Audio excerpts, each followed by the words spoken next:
ये क्या मस्जिद से माइक फेंकेगा, ये क्या हमें हिंदुस्तान से उखाड़ के फेंकेगा। इनके बाप दादा इनसे ज्यादा पढ़े थे, इनके बाप दादा इनसे ज्यादा ताकतवर थे, इनके बाप दादा फर्राटे से अंग्रेजी बोलता था।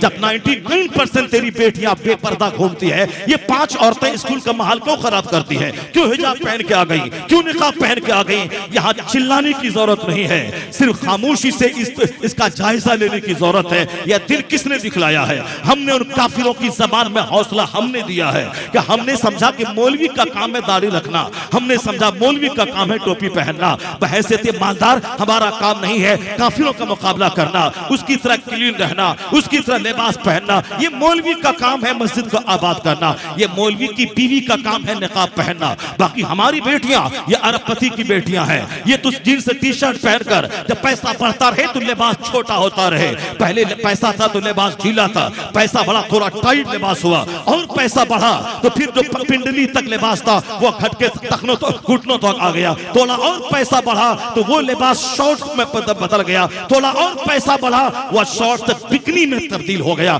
मेरा बेटा बोलता है कि मैं दाढ़ी क्यों रखूं मौलाना, दाढ़ी रखता हूं तो मेरी बेटी मेरे निकाह में आने से इनकार कर देती है। मेरे अपने लोग कहते हैं कि नहीं नहीं जंगल वाला मुझको अच्छा नहीं लगता है।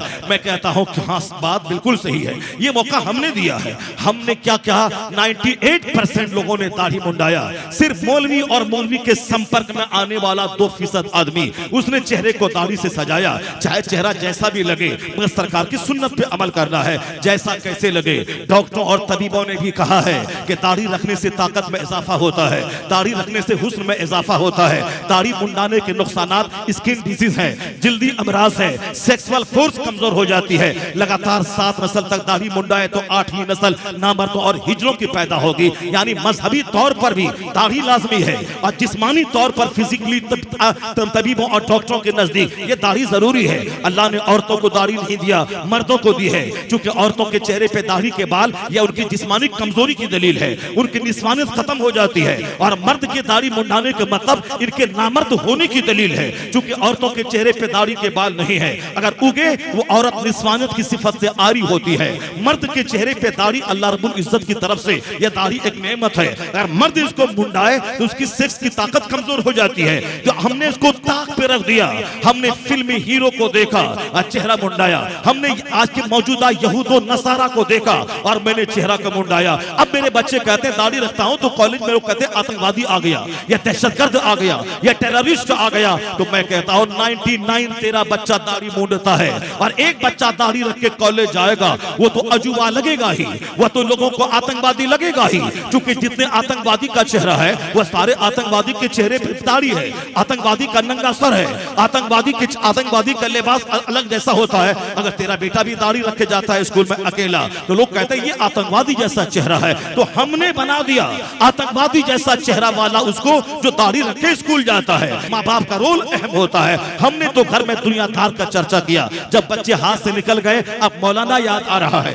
अब तावीज याद आ रही है, अब तरकीब याद आ रही है। तावीज क्या करेगी? आम के पेड़ में तावीज लगाने से वहां कटहल थोड़ी फल जाएगा, लीची के पेड़ में 1 करोड़ तावीज डाल दे वहां से अखरोट थोड़ी फल जाएगा, कटहल के पेड़ में तावीज 1 लाख डाल दे वहां से सेब थोड़ी निकल जाएगा। ये तो कुदरत का कानून है, जैसी माँ वैसी औलाद, जैसा बाप वैसा बच्चा, जैसा दरख्त वैसा फल, जैसी जमीन वैसी पैदावार, जैसी फैक्ट्री वैसा प्रोडक्शन। यहाँ सारी तदबीरें उल्टी थी और नतीजा बरक्स निकला। तो अब तावीज लाके दे दो, और तावीज से फायदा ना हुआ तो अब तावीज का ही इनकार कर बैठा कि तावीज से कोई फायदा ना होता है। कुदरत का कानून है, जब माँ हो फातिमा जैसी और बाप हो अली जैसा तो बेटा हसन और हुसैन पैदा होता है। जब माँ हो सर से लेके पांव तक नेकी का पुतला और बाप हो आबिदे शबे जिंदादार और बाप हो मुजाहिद फी सबीलिल्लाह तो बेटा वलियों का सरदार अब्दुल कादिर जिलानी पैदा होता है। कुदरत का कानून है, जब माँ हो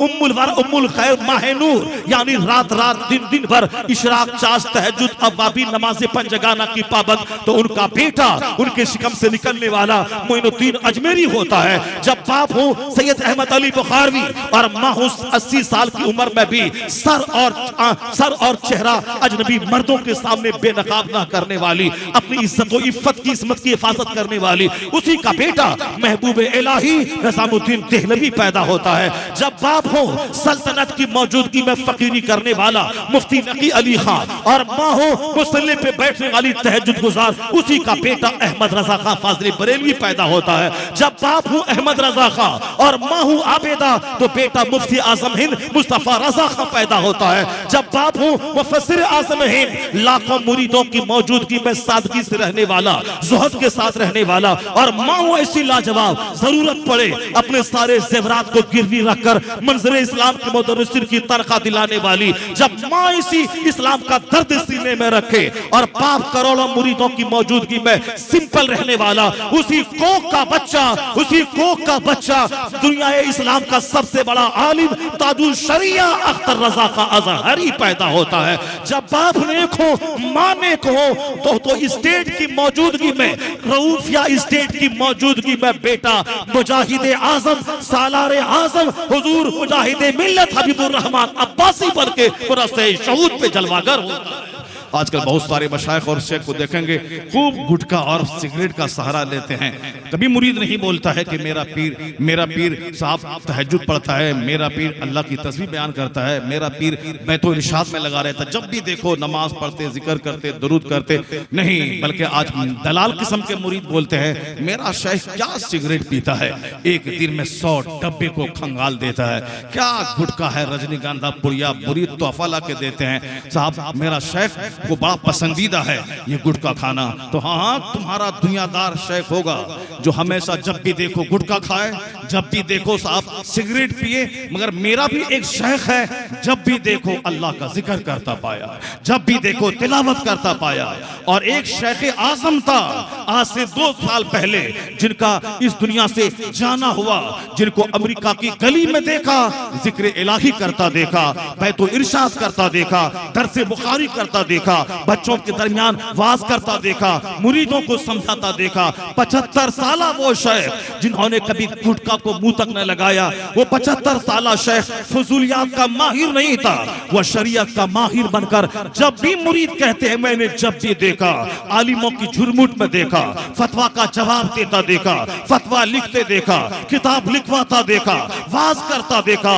वो शेख कामिल जो गौसे आजम की याद ताजा कर गया इस सदी में, उसी को दुनिया अख्तर रजा का अजहरी ताजुल शरिया के नाम से पुकारती है। रात के 3 बजने वाले हैं और हिंदुस्तान के सारे जलसे लगभग खामोश हो चुके होंगे, मगर अल्हम्दुलिल्लाह गोविंद नगर का ये जलसा अभी भी बिल्कुल जवान नजर आ रहा है। उश्शाक़ मुस्तफ़ा की एक ज़बरदस्त भीड़ जो इस वक्त भी दूसरे 2 दर्जन जलसों का मुकाबला करने के लिए तन्हा काफ़ी है। अल्लाह ताला इस गांव के नौजवानों को, यहाँ के सारे मुसलमानों को दोनों जहान की हरियाली अता फरमाए और इसी तरह आने वाली नस्लों तक एक अच्छी रिवायत को बरकरार रखने की तौफीक अता फरमाए। पहले बहादुरपुर का जलसा एक तारीखी जलसा माना जाता था और अब अल्हम्दुलिल्लाह गोविंद नगर का जलसा भी एक ऐतिहासिक जलसा माना जाएगा। मैं अक्सर बेशतर हिंदुस्तान के दूसरे खित्तों में यहाँ की बात करता हूँ कि अगर इस्लामी लिबास, इस्लामी वज़ाक़ता, सफ़ेद कपड़ा और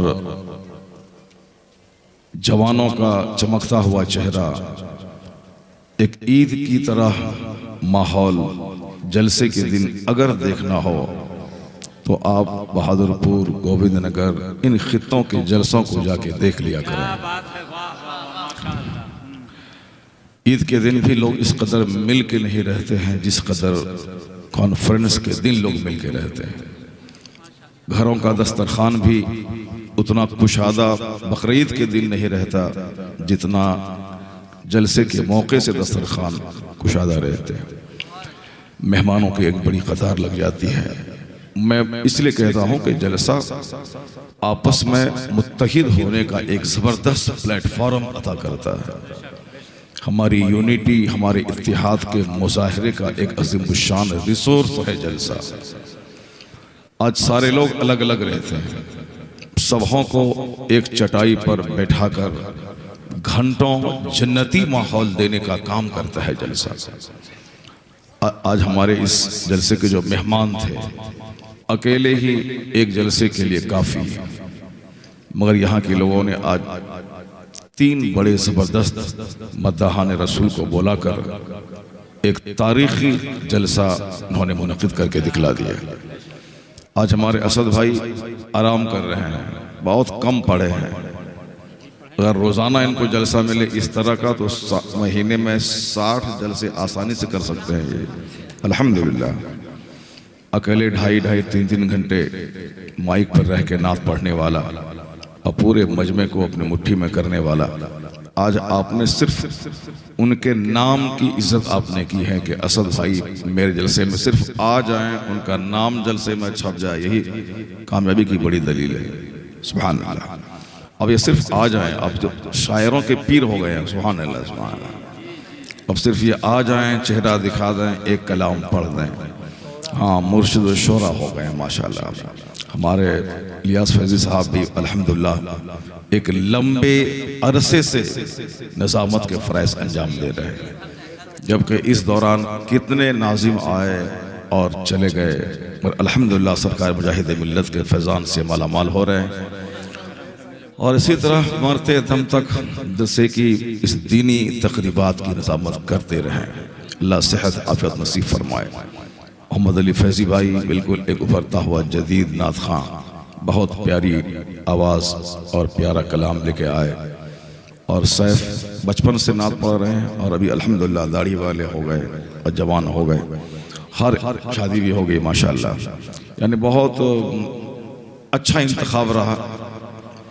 और ख़तीबों में भी आपने माशाल्लाह मुफ्ती हम्माद साहब का भी जलवा है पूरे हिंदुस्तान में, अपने उनकी प्यारी गुफ्तगू समाअत की। मौलाना रमज़ान हैदर साहब को आपने सुना, यानी बड़ा खूबसूरत सिलेक्शन रहा।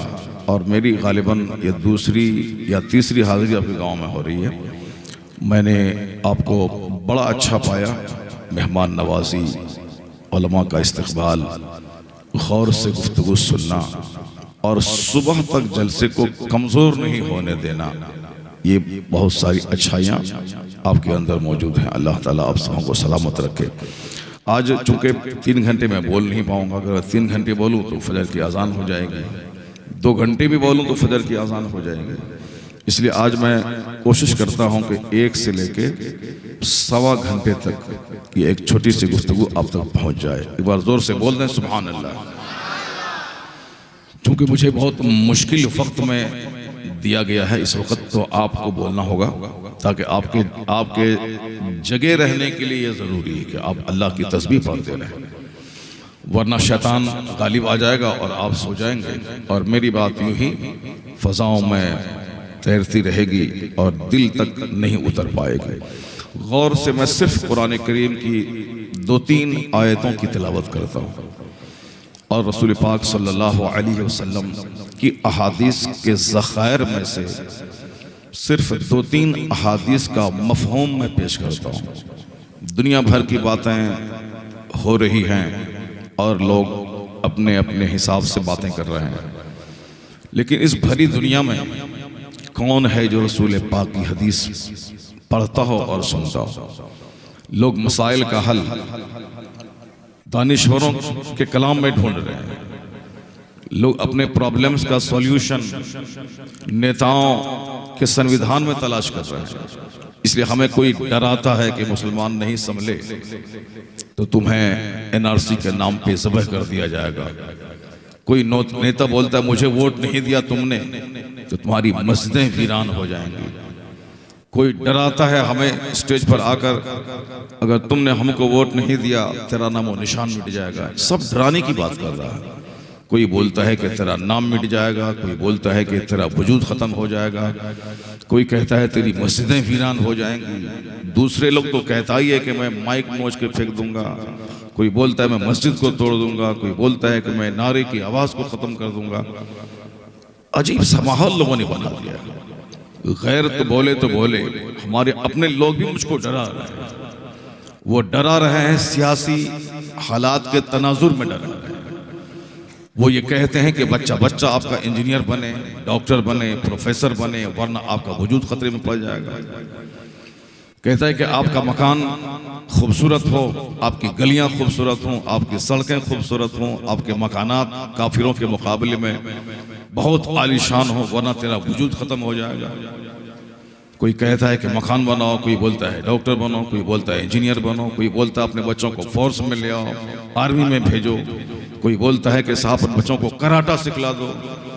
यानी मुख्तलिफ बातें, मुख्तलिफ तरह की बातें सुनने को मिल रही है। हमारे बच्चे भी, कोई व्हाट्सएप का माहिर है, कोई यूट्यूब का माहिर हो गया। किसी को तौफीक नहीं मिलती कि तमाम मालूमात का सरचश्मा जो कलाम इलाही है, मैं अपने मसाइल का हल उसके अंदर तलाश करूं। कोई नहीं सोचता कि मैं कुरान करीम को सिर्फ नमाज, रोज़े, हज और ज़कात सिखाने वाली किताब समझूं, या दुनिया की सारी बातें कुरान करीम में मौजूद हैं, मैं अपने मौजूदा मसाइल का हल कुरान में तलाश करूं। ये ज़मीन का खालिक अल्लाह है, आसमान का मालिक अल्लाह है।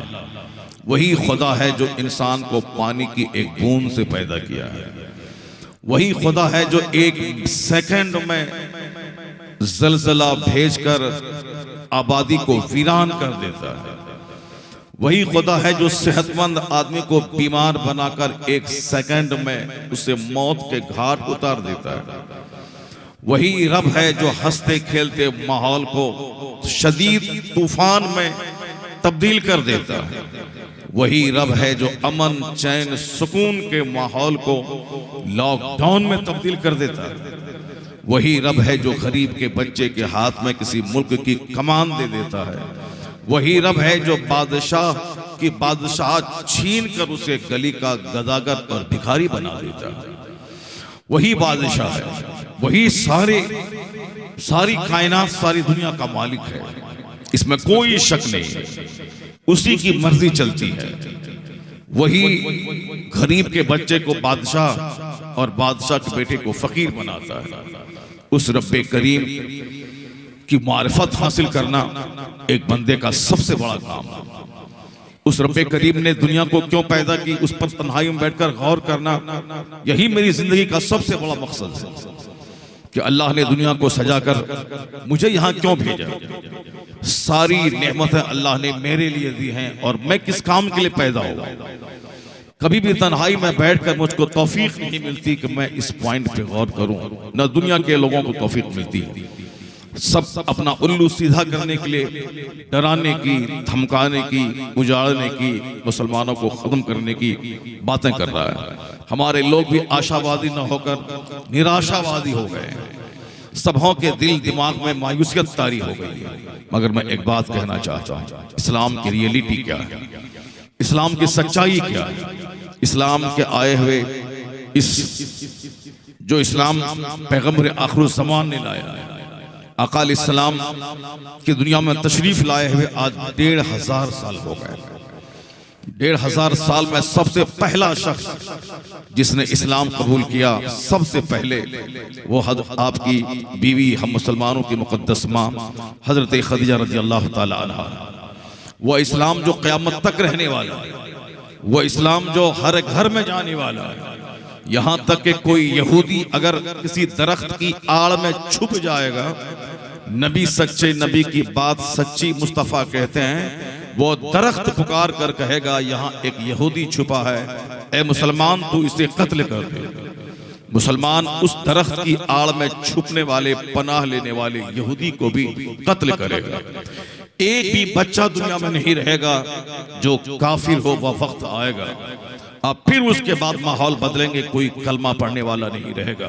वो दिन आने वाला है कि हर दरख्त, हर झोपड़ी, हर महल में इस्लाम दाखिल होगा। हुजूर ने फरमाया है, ब्लाइंडली मेरा फेथ है, मेरा विश्वास है कि हुजूर ने जो कुछ कहा है सच कहा है। चाहे हालात जैसे भी हों, सिचुएशन जैसे भी हों, बज़ाहिर वैसे हालात नहीं लगते हों, उससे कुछ नहीं पड़ता। मैंने रब को नहीं देखा, मुस्तफ़ा ने कहा रब है, मैंने मान लिया। मैंने जन्नत को नहीं देखा, हुजूर ने कहा जन्नत हक है, मैंने तस्लीम कर लिया। मैंने आखिरत को नहीं देखा है, मगर हुजूर ने कहा कि आखिरत है, पाई पाई का हिसाब होगा, हर स्याहो सफेद का हिसाब होगा। मैंने मान लिया। हुजूर ने कहा कि मीज़ान में तेरी नेकी बदी तौली जाएगी। एक नेकी है, एक बुराई का पहाड़ तेरे पास है, वो सब वहां मौजूद रहेगा। हुजूर ने कहा कि जन्नत उस पार में है और बीच में जहन्नम के ऊपर में एक पुल है जो बाल से ज्यादा बारीक, तलवार से ज्यादा तेज। उस रास्ते से तुमको गुजरना होगा, गुजरने के बाद ही जन्नत है। उसी को कहते हैं पुल सिरात। 500 साल की मुसाफत के बराबर वो रास्ता है तंग, जो रास्ता बाल से ज्यादा बारीक, तलवार से ज्यादा तेज। उस रास्ते से गुजरने के बाद ही जन्नत मिलेगी, उसके अलावा कोई दूसरा रास्ता नहीं है। उसी रास्ते से गुजरना पड़ेगा। मैंने नहीं देखा, मगर हमने ब्लाइंडली यकीन किया कि पुल सिरात हक है। कोई इनकार कर दे जन्नत का, वो काफिर है। कोई इनकार करे कि जहन्नम है कि नहीं, वो काफिर है। कोई इनकार करे कि पता नहीं कब्र में क़यामत के दिन हिसाब किताब होगा कि नहीं होगा, शक करे, इनकार करे, काफिर हो जाएगा। हक है, जैसे अभी रात है, दिन निकलेगा, ये हक है। जैसे आसमान बगैर खंबे के खड़ा है, ये सच है। उसी तरह यकीन आए, चाहे समझ में दिमाग में आए या ना आए, मोमिन बनने के लिए जरूरी है रसूल पाक की लाई हुई शरीयत पर ईमान लाए, हुजूर की हर बात को आंख बंद करके यकीन कर ले, वही मोमिन बनेगा। तो हुजूर ने कहा है कि रूए जमीन का कोई घर नहीं बचेगा जहां इस्लाम दाखिल न हो जाए। कोई झोपड़ी, कोई महल नहीं बचेगा, वहां इस्लाम दाखिल होगा। ये बात हुजूर की सच्ची है, वह बात होके रहेगी, चाहे हालात दुनिया के जैसे भी हो जाए। चाहे America, Japan, China, Hindustan, Australia, Ukraine, रूस, चाहे दुनिया जिस परिस्थिति से गुजर जाए, मगर मेरी आंखें सूरज से भी ज्यादा उस माहौल का मुशाहिदा कर रही हैं जिसकी पेशनगोई मुस्तफा ने की है कि वो दिन आके रहेगा। जब वो दिन आके रहेगा तो फिर ये कहना कि साहब तुम्हारा नामो निशान मिट जाएगा और तुम इसमें रहने के काबिल नहीं रहोगे, ये कौन सा नजरिया है, ये कौन सी बातें हैं। हमें आज इस्लाम की तारीख कहती है कि तुम निराशावादी मत हो जाओ। वो पहला दिन इस्लाम का जिस दिन एक शख्स ने कलमा पढ़ा था, और आज तो अल्हम्दुलिल्लाह 150 करोड़ लोग की जबान पे अल्लाह का कलमा है। यहां तक कि चंद साल के बाद यह तादाद 200 करोड़ में बदलने वाली है। 1200 करोड़ वाली दुनिया में 200 करोड़ की जबान पे कलमा है। 200 करोड़ नाम के साथ लफ्ज़ मोहम्मद जुड़ा हुआ है। मोहम्मद अहमद, मोहम्मद समर, मोहम्मद एहसन, मोहम्मद कमर, या 200 करोड़ मोहम्मदी फौज जो अपने नाम के साथ लफ्ज़ मोहम्मद को जोड़कर मोहम्मदी गुलाम कहलाने को तैयार है। पहला दिन एक शख्स था जिसने आक़ाए दो जान सलाम का कलमा पढ़ा था, फिर वो दूसरे में तब्दील हुआ, दूसरा शख्स उस ग्रुप में शामिल हुआ। हजरते ज़ैद इब्ने हारिसा हैं जो सरकार के गुलाम हैं, वह उस टीम में शामिल होते हैं। तीसरा शख्स हजरते मौला अली हैं जो उस टीम में शामिल होते हैं। चौथा शख्स हजरते सिद्दीक अकबर हैं जो उस गिरोह में शामिल होते हैं। फिर पांचवा शख्स, छठा शख्स, सातवां शख्स, यहाँ तक के 40वें की तादाद को उमर इब्ने खत्ताब रज़ी अल्लाह ताला अन्हु पूरी करते हैं। ये 40 लोगों ने कलमा पढ़ा था 3 साल के अंदर में। सरकार दो जहां की जाहिरी उम्र 63 साल, 63 साल में 40 साल तक आप अरब शरीफ में, मक्का शरीफ में एक आम इंसान की तरह रहे। अखलाक का नमूना, गरीबों, मिस्किनों, बेवाओं, यतीमों की खिदमत करने वाले, पड़ोसी का सौदा सलफ बाजार से लाके देने वाले, हलाल तरीके से बिजनेस करके माल कमा के गरीबों, मिस्किनों, राहगीरों, मुसाफिरों का ख्याल करने वाले। इसी तरह खिदमत खल्क और खिदमत इंसानियत और खिदमत पड़ोस, खिदमत रिश्तेदार, खिदमत अहबाब की से इबारत है हुजूर की 40 साल जिंदगी। चूंकि उस 40 साल पीरियड में इस्लाम की तबलीग, लोगों तक अल्लाह का कलमा पहुंचाना, ये काम नहीं था। 40 साल के बाद जब आप पर वही नाजिल हुई और नबी होने का ऐलान आपने किया, फिर आपकी तहरीक, फिर आपकी सारी तवज्जो, फिर आपका सारा स्ट्रगल, सारी जद्दोजहद इस्लाम की तबलीग में तब्दील हो गई। उससे पहले 40 साल तक जिंदगी की 40 बहारें आपने खिदमत खल्क में गुजार दी। उन दिनों में आपका मामूल यही था, मेहमानों, मुसाफिरों, गरीबों, फकीरों की खिदमत करना 40 साल तक। 40 साल के बाद जब आपने कहा कि मैं अल्लाह का नबी हूं, मुझ पर वही नाजिल होती है। और उसके बाद की जो जिंदगी थी 23 साल की जिंदगी, वह 23 साल जिंदगी में 13 साल मक्का के थे और 10 साल मदीना मुनव्वरा के थे। अब मक्का के 13 साल जो गुजरे हैं सरकार के, उस 13 साल में 3 साल गुजर गए, सिर्फ 40 लोगों ने कलमा पढ़ा। और 3 साल के बाद का जो पीरियड था, जैसे 40 लोगों ने कलमा पढ़ा, मुखालिफत और तेज होती चली गई।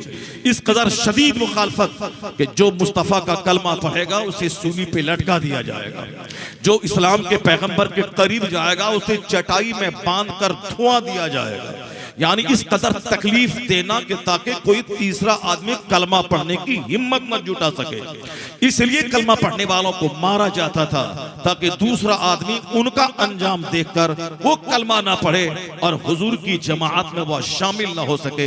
इसीलिए उनको डराया जाता था, मारा जाता था, छटजल मैदान में लेटाकर सीने पर पत्थर रखकर उनको तकलीफ दी जाती थी ताकि वह भी इस्लाम छोड़ दे और जो इस्लाम लाने का मूड बना रहा है वह भी इस अंजाम को देखकर इस्लाम लाने का ख्याल अपने दिमाग से निकाल दे। यानी कलमा पढ़ने वालों की तादाद बढ़ती रही, मुखालिफत बढ़ती गई।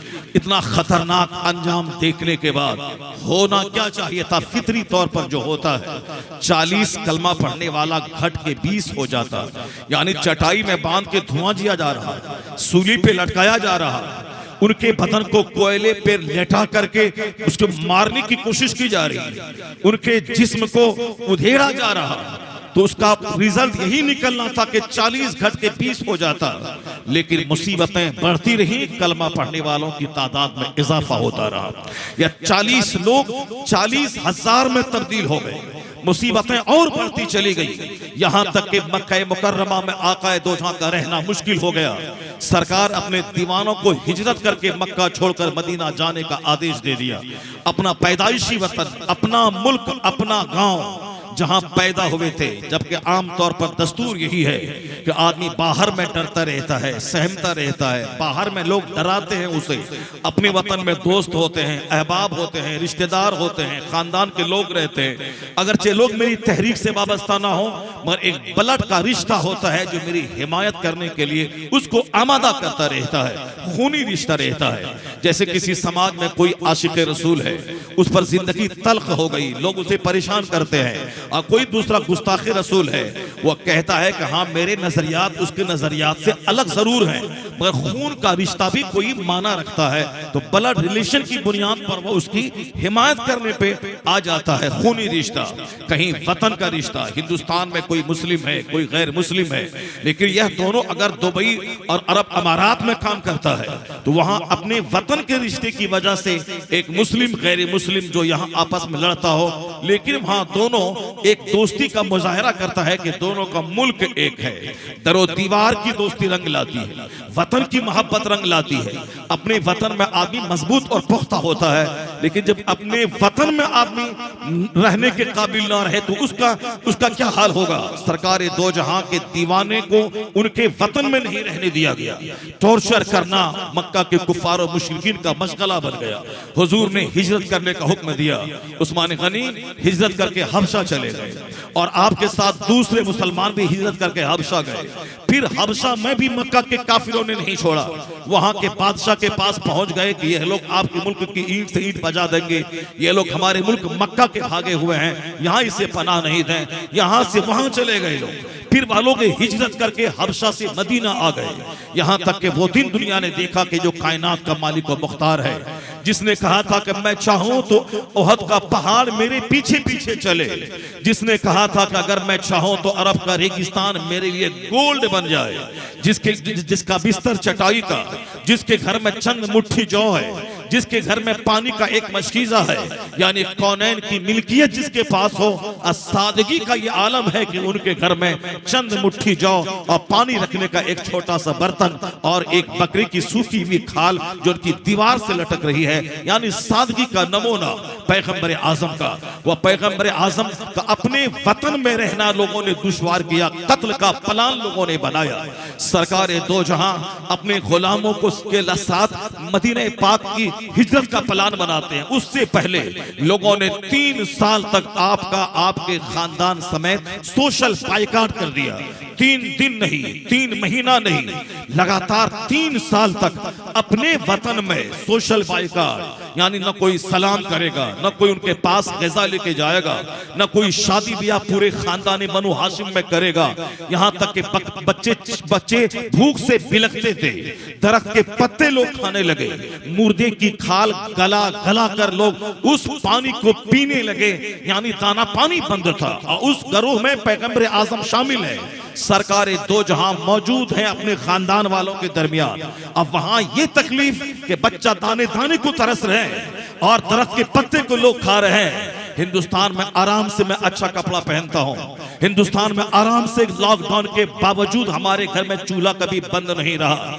मजदूर के घर में भी गरीबों के यहाँ से चावल की बोरियां पहुंचती रही। मालदार जो 50 साल से कमाया था और इस लॉकडाउन में अच्छा मौका मिला अपनी बीवी और बच्चों के साथ रहने का, फैक्ट्री बंद है, कारोबार बंद है, एयरपोर्ट में ताले लग गए, बाजार वीरान पड़े हैं। कम से कम घर में आदमी आराम से 3 टाइम खाता था। गोश्त हासिल करने के लिए 40 किलोमीटर दूर तक लोगों ने बाइक से और कार से सफर किया और गोश्त के बगैर वो खाना नहीं खाता था। यह 3 महीने का लॉकडाउन, उसके बावजूद न मेरे खाने की लज्जत कम हुई, न मेरा दस्तरखान कमजोर हुआ, न साहब हमें कोई खाने पीने की तंगी हुई। मेरे पास जो जमा था वो खाता रहा, जिसके पास नहीं था, जो जमा पूंजी वाला था, वो उनके घर में राशन भेजता रहा। हमारा लॉकडाउन तो ऐसा था। लेकिन वो जो मक्का के लोगों ने पैगंबर आज़म पे जो लॉकडाउन किया था, जो उनको सोशल बायकॉट का सामना करना पड़ा था, यहां तक कि दरख्त के पत्ते बनु हाशिम के बच्चे चबाने लगे, मुर्दे की खाल गला गला कर, मुर्दार की खाल गला गला कर वह लोग खाने लगे। 3 महीना नहीं, 30 दिन नहीं, लगातार 3 साल तक इन अज़ियतों से आकाए दो जहां के खानदान के सारे अफराद को गुजरना पड़ा। फिर जब वह समाजी मुकातिया खत्म हुआ, एक दूसरी तकलीफ शुरू हो गई। यहां तक कि लोगों ने कत्ल का प्लान बनाया। अपना वतन है मक्का, उस वतन में रहने के लिए पनाह ढूंढने की जरूरत पेश आ गई। हुजूर के चचा का इंतकाल हुआ, ज़ाहिरी सहारा वो थे। हुजूर की बीवी का इंतकाल हुआ, मुसलमानों की माँ का। उनकी दौलत से सरकार को काफी तक़वियत मिली। यह दोनों ज़ाहिरी सहारा था और दोनों 1 साल के अंदर ही चले गए। ताकि मफारकत दे गए। वो आमुल हुज़्न यानी ईयर्स ऑफ सोरो, ईयर्स ऑफ मिज़रेबल कंडीशन, यानी तकलीफ का साल कहलाया, आमुल हुज़्न कहलाया, जिस साल में दोनों हादसा पेश हुए सरकार की जिंदगी के साथ। अब सरकार गए ताइफ की वादी में इस्लाम की तबलीग करें। वहां लोगों ने क्या आपके साथ सलूक किया, तारीख गवाह है कि वहां के रिश्तेदार थे आपके लोग। उतबा शैबा हुजूर के खानदानी रिश्तेदार थे दूर के। उन लोगों ने हुजूर के पीछे ओबास बच्चों को लगा दिया। उन बच्चों ने हुजूर को हुजूर पर पत्थरों की बारिश कर दी। यहां तक कि खून में आप नहा गए। आपकी नाल मुबारक जूता शरीफ खून से रंगीन हो गई। आप पर गशी की कैफियत तारी हुई। सरकार बैठ जाते, फिर ताइफ के बच्चे आपको हाथ पकड़ के खड़ा करते। जब सरकार चलने के काबिल होते तो फिर वह बच्चे उस पत्थरों की बारिश कर देते। यहां तक कि सरकार किसी तरह से एक बाग में पहुंचे। थोड़ी देर आपने आराम किया। इस मुसीबत से गुजरने के बाद जब वापस मक्का आए, अपना घर, अपना वतन, मादरे वतन, मदरलैंड, अब वहां कोई पनाह देने को तैयार नहीं था। अबू तालिब के विसाल के बाद अब वहां का सरदार अबू जहल बन चुका था। अबू लहब जो आपका चचा था वो बन चुका था। अब उन्होंने कहा था कि कोई मोहम्मद इब्न अब्दुल्लाह को पनाह नहीं देगा। अपने वतन में करार पाने के लिए पनाह की जरूरत थी। आपका अपना चचा कुरैश का सरदार बन चुका था। उसने मना किया था कोई मोहम्मद इब्न अब्दुल्लाह को पनाह ना दे। यहां तक कि एक मक्का का तीसरा फर्द उसने आपको पनाह दिया कि आप मेरी पनाह में चलिए मक्का, आप वहां रहिए। इन हालात से पैगंबर आज़म गुजर रहे हैं। अपना घर, दरबार, अपनी सारी जायदाद प्रॉपर्टी छोड़कर, मुस्तफा के गुलाम मक्का छोड़कर मदीना हिजरत करके जा रहे हैं। कोई बता दे कि इन तकलीफों से गुजरने के बाद वो 40 की तादाद घट के 20 हो गई, 4000 की तादाद घट के 2000 में तब्दील हो गई, 50,000 की तादाद घट के 25,000 में तब्दील हो गई। जबकि दस्तूर है जब खूब मुखालफत होती है तो तहरीक कमजोर हो जाती है, दुश्मन बढ़ जाते हैं तो तहरीक कमजोर हो जाती है। लेकिन दुनिया ने अपनी आंखों से मुशाहिदा किया, ये वह तहरीक इस्लाम है, वह पानी इस्लाम की ज़ात मुबारका है, वह पैगंबर आज़म अलैहिस्सलाम की ज़ात गिरामी है। उन्होंने जिस बुनियाद पर इस्लाम का फाउंडेशन रखा था, जिस बुनियाद पर इस्लाम की तहरीक की इमारत खड़ी की थी, वो ऐसी मजबूत बुनियाद थी, यानी ईमान बिल्लाह, ताल्लुक बिल्लाह, ईमान बिल आखिरत। ये दुनिया आरजी पानी का बुलबुला है जो आज है कल खत्म हो जाएगी। यह दुनिया की इज्जत हकीकी इज्जत नहीं, हकीकी इज्जत आखिरत की है। यहाँ इज्जतदारों को जलील होते हुए देखा गया, यहाँ 400 साल के हाकिम को रुस्वा होकर मरता हुआ देखा गया।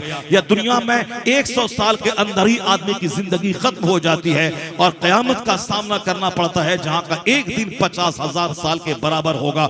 हुजूर हर मौके से जन्नत की बात, आखिरत की बात, कब्र की बात, हश्र की बात यही करते रहते थे और आपके दीवाने उस जन्नत के शौक में दुनिया की सारी तकलीफों को पांव के नीचे रौंदते रहते थे। यहाँ की खुशहाली से डर लगता था कहीं यहाँ का आराम जहन्नम का मुस्तहिक न बना दे, कहीं यहाँ का आराम जन्नत के आराम को काट न दे, कहीं यहाँ का ऐश जन्नत के ऐश को खत्म न कर दे। इसलिए मुस्तफा के गुलाम जितना खुश तकलीफ से होते थे उतनी खुशी उनको आराम से नहीं मिलती थी। वो आराम तकलीफ का मुस्कुरा के इस्तेमाल करते थे। जब घर में खाने को नहीं मिलता था वो कहते थे मरहबा शायर सालिहीन, यानी ये सालिहीन का शार है कि वह घर में दाखिल हो तो खाने को कुछ ना मिले। एक बार कायनात के खजाने का मालिक अपने घर में दाखिल हुए, अपनी बीवियों में से किसी से कहा कि आज खाने को घर में कुछ है। कौनैन का मालिक को मुख्तार उनके घर से आवाज आती है आज घर में खाने को कुछ नहीं है। हुजूर के चेहरे पर न शिकन तक नहीं आई। हुजूर ने क्या फरमाया, मरहबा शायर सालिहीन, यानी ये सालिहीन की अलामत और पहचान है कि जब वह कभी घर आए तो घर में खाने को कुछ ना मिले।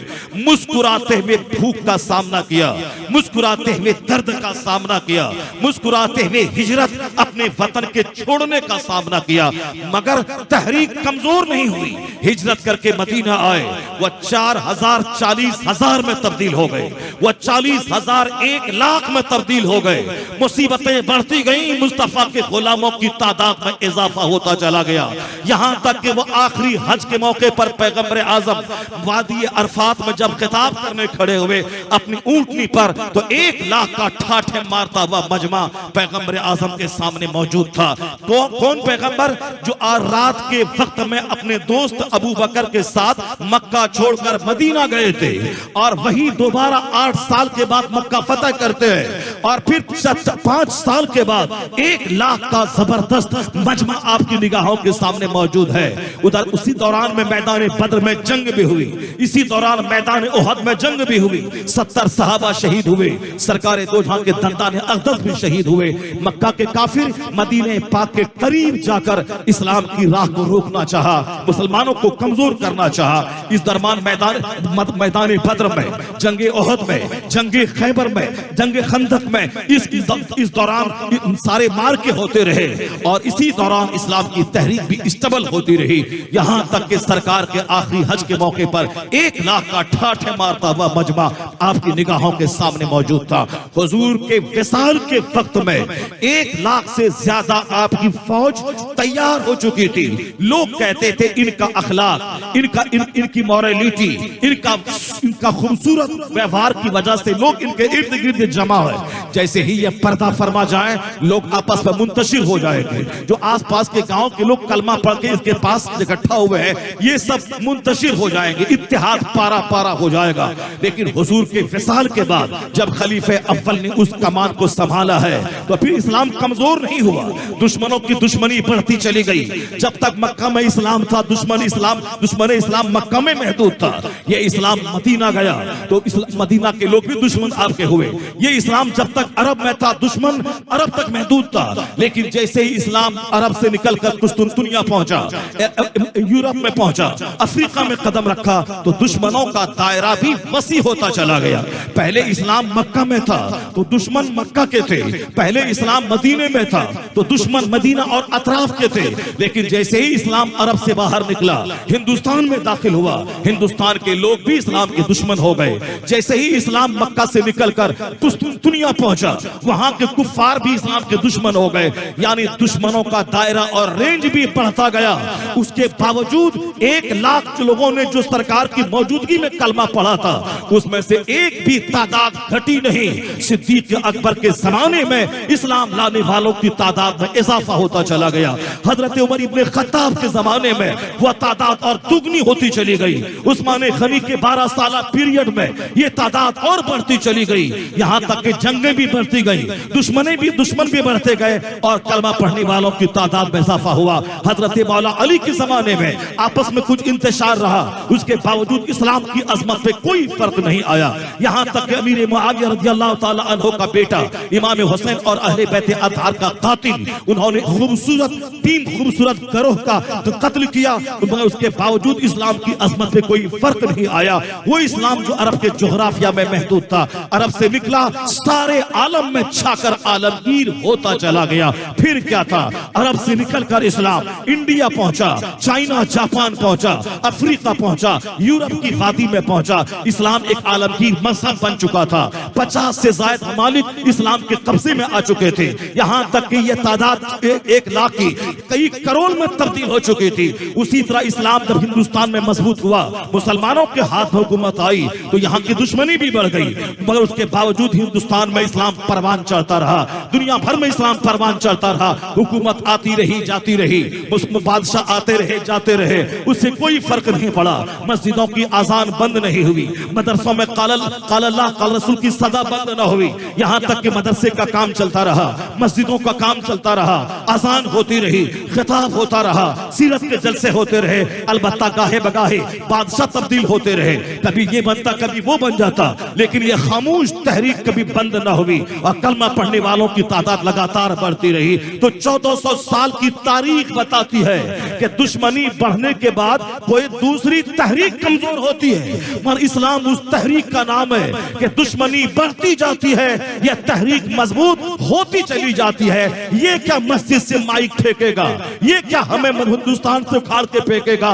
इनके बाप दादा इनसे ज्यादा पढ़े थे, इनके बाप दादा इनसे ज्यादा ताकतवर थे, इनके बाप दादा फर्राटे से अंग्रेजी बोलता था, इनका बाप दादा अंग्रेजों की हिमायत उसको हासिल थी। जिनका दादा मजबूत था, जिनका बाप ताकतवर था, जिनके पास इल्म भी था, जिनके पास फोर्स भी थी, जिनके पास ताकत भी थी, इन लुच्चों के पास ना इल्म है, इन लफंगों के पास ना अखलाक है, इन लफंगों के पास सिर्फ बकवास है। ये बकवास करके इस्लाम की बढ़ती हुई कश्ती को रोकना चाहता है, उनका काम ही है ये करते रहना। अगर मेरा बच्चा जो नर्वस हो रहा है, जो डिसअपॉइंटमेंट का शिकार हो रहा है, जो मायूसियत की कीचड़ में लथपथ हो रहा है, उसके लिए मेरा पैगाम है, तुम्हें डरना नहीं चाहिए इन लुच्चों लफंगों से, तुम्हें डरना चाहिए। तेरी मस्जिद अगर वीरान है, इससे तुमको डरना चाहिए। तेरा मदरसा उजड़ा हुआ है, इससे तुमको डरना चाहिए। नमाज फर्ज हुई थी 15 साल में, आज तेरी उम्र है 60 साल, तुम्हारे जिम्मे 35-40 साल की नमाज कज़ा है,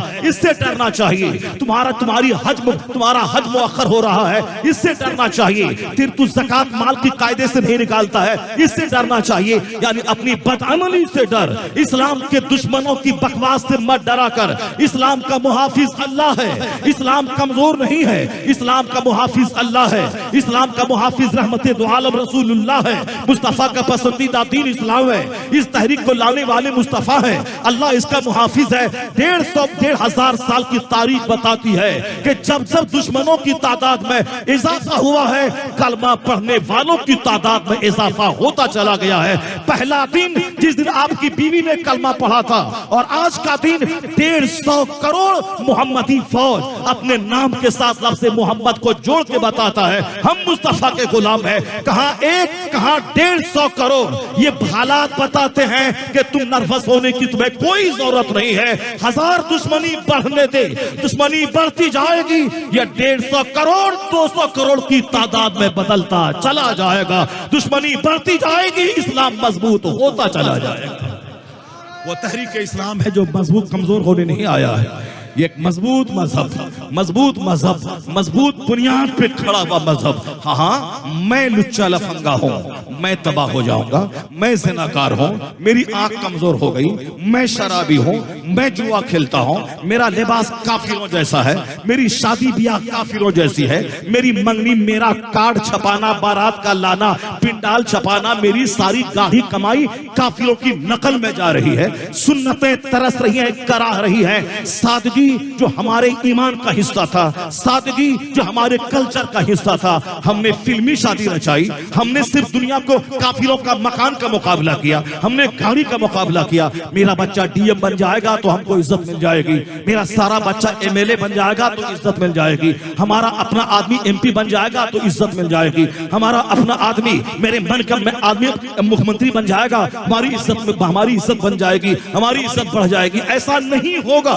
जिस हाल में हम हैं, न मेरे घर में इस्लाम है, न मेरे लिबास में इस्लाम है, न मेरी शक्ल सूरत में इस्लाम है, न मेरी शादी ब्याह में इस्लाम है, न अकीका खतना मंगनी में इस्लाम है, सिर्फ दिल में इस्लाम है। बज़ाहिर सारा काम काफिरों जैसा, यानी मेरी माँ बहनों का बेपर्दा फिरना, शादी के मौके पे बेपर्दगी का धमाल मचाना, इस कदर सज धज कर नंगे सर और नीम बरहना होके जाना, जैसे कोई तवाइफ है सज धज कर कराहत के इंतजार में अपने कोठे से बाहर निकलती है। यही है इस्लाम, यही है फातिमा ज़हरा की सीरत। एक शख्स ने निकाब के खिलाफ कुछ बोला तो सारा हिंदुस्तान चिल्ला रहा है क्या नहीं नहीं, निकाब पहन के मेरी बेटी जाएगी।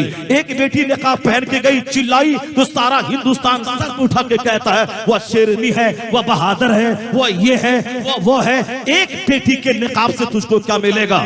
एक तो टेम्पररी, वो तो ऑकेजनली, वो तो एक इत्तेफाकी अमर था जो ऐसा हो गया। वरना काफिरों का बोलना कि निकाब पहन के आके मेरे स्कूल का माहौल खराब मत करना, वरना तेरी 99% बेटियां बेनकाब रहती है। वो तुम्हारे जलसे में बेपर्दगी, तुम्हारे उर्स में बेपर्दगी, तुम्हारी शादी में बेपर्दगी, तुम्हारे पास पैसा बढ़ता है, तेरी बेटियां जींस और टी शर्ट पहन के कॉलेज जा रही है, ट्यूशन पढ़ने जा रही है, कोचिंग सेंटर जा रही है, बाजारों में मार्केट में तेरी माए बहनें बेटियां बेपर्दा लिबास पहनकर बेपर्दा होकर मार्केटिंग कर रही है। अथुक स्कूल में क्यों 5 औरत भूतनी और चुड़ैल बनकर निकाब पहन के आ रही है, जब 99% तेरी बेटियां बेपर्दा घूमती है। ये 5 औरतें स्कूल का माहौल क्यों खराब करती है? क्यों हिजाब पहन के आ गई, क्यों निकाब पहन के आ गई? यहाँ चिल्लाने की जरूरत नहीं है, सिर्फ खामोशी से इसका जायजा लेने की जरूरत है। यह दिल किसने दिखलाया है? हमने उन काफिरों की जबान में हौसला हमने दिया है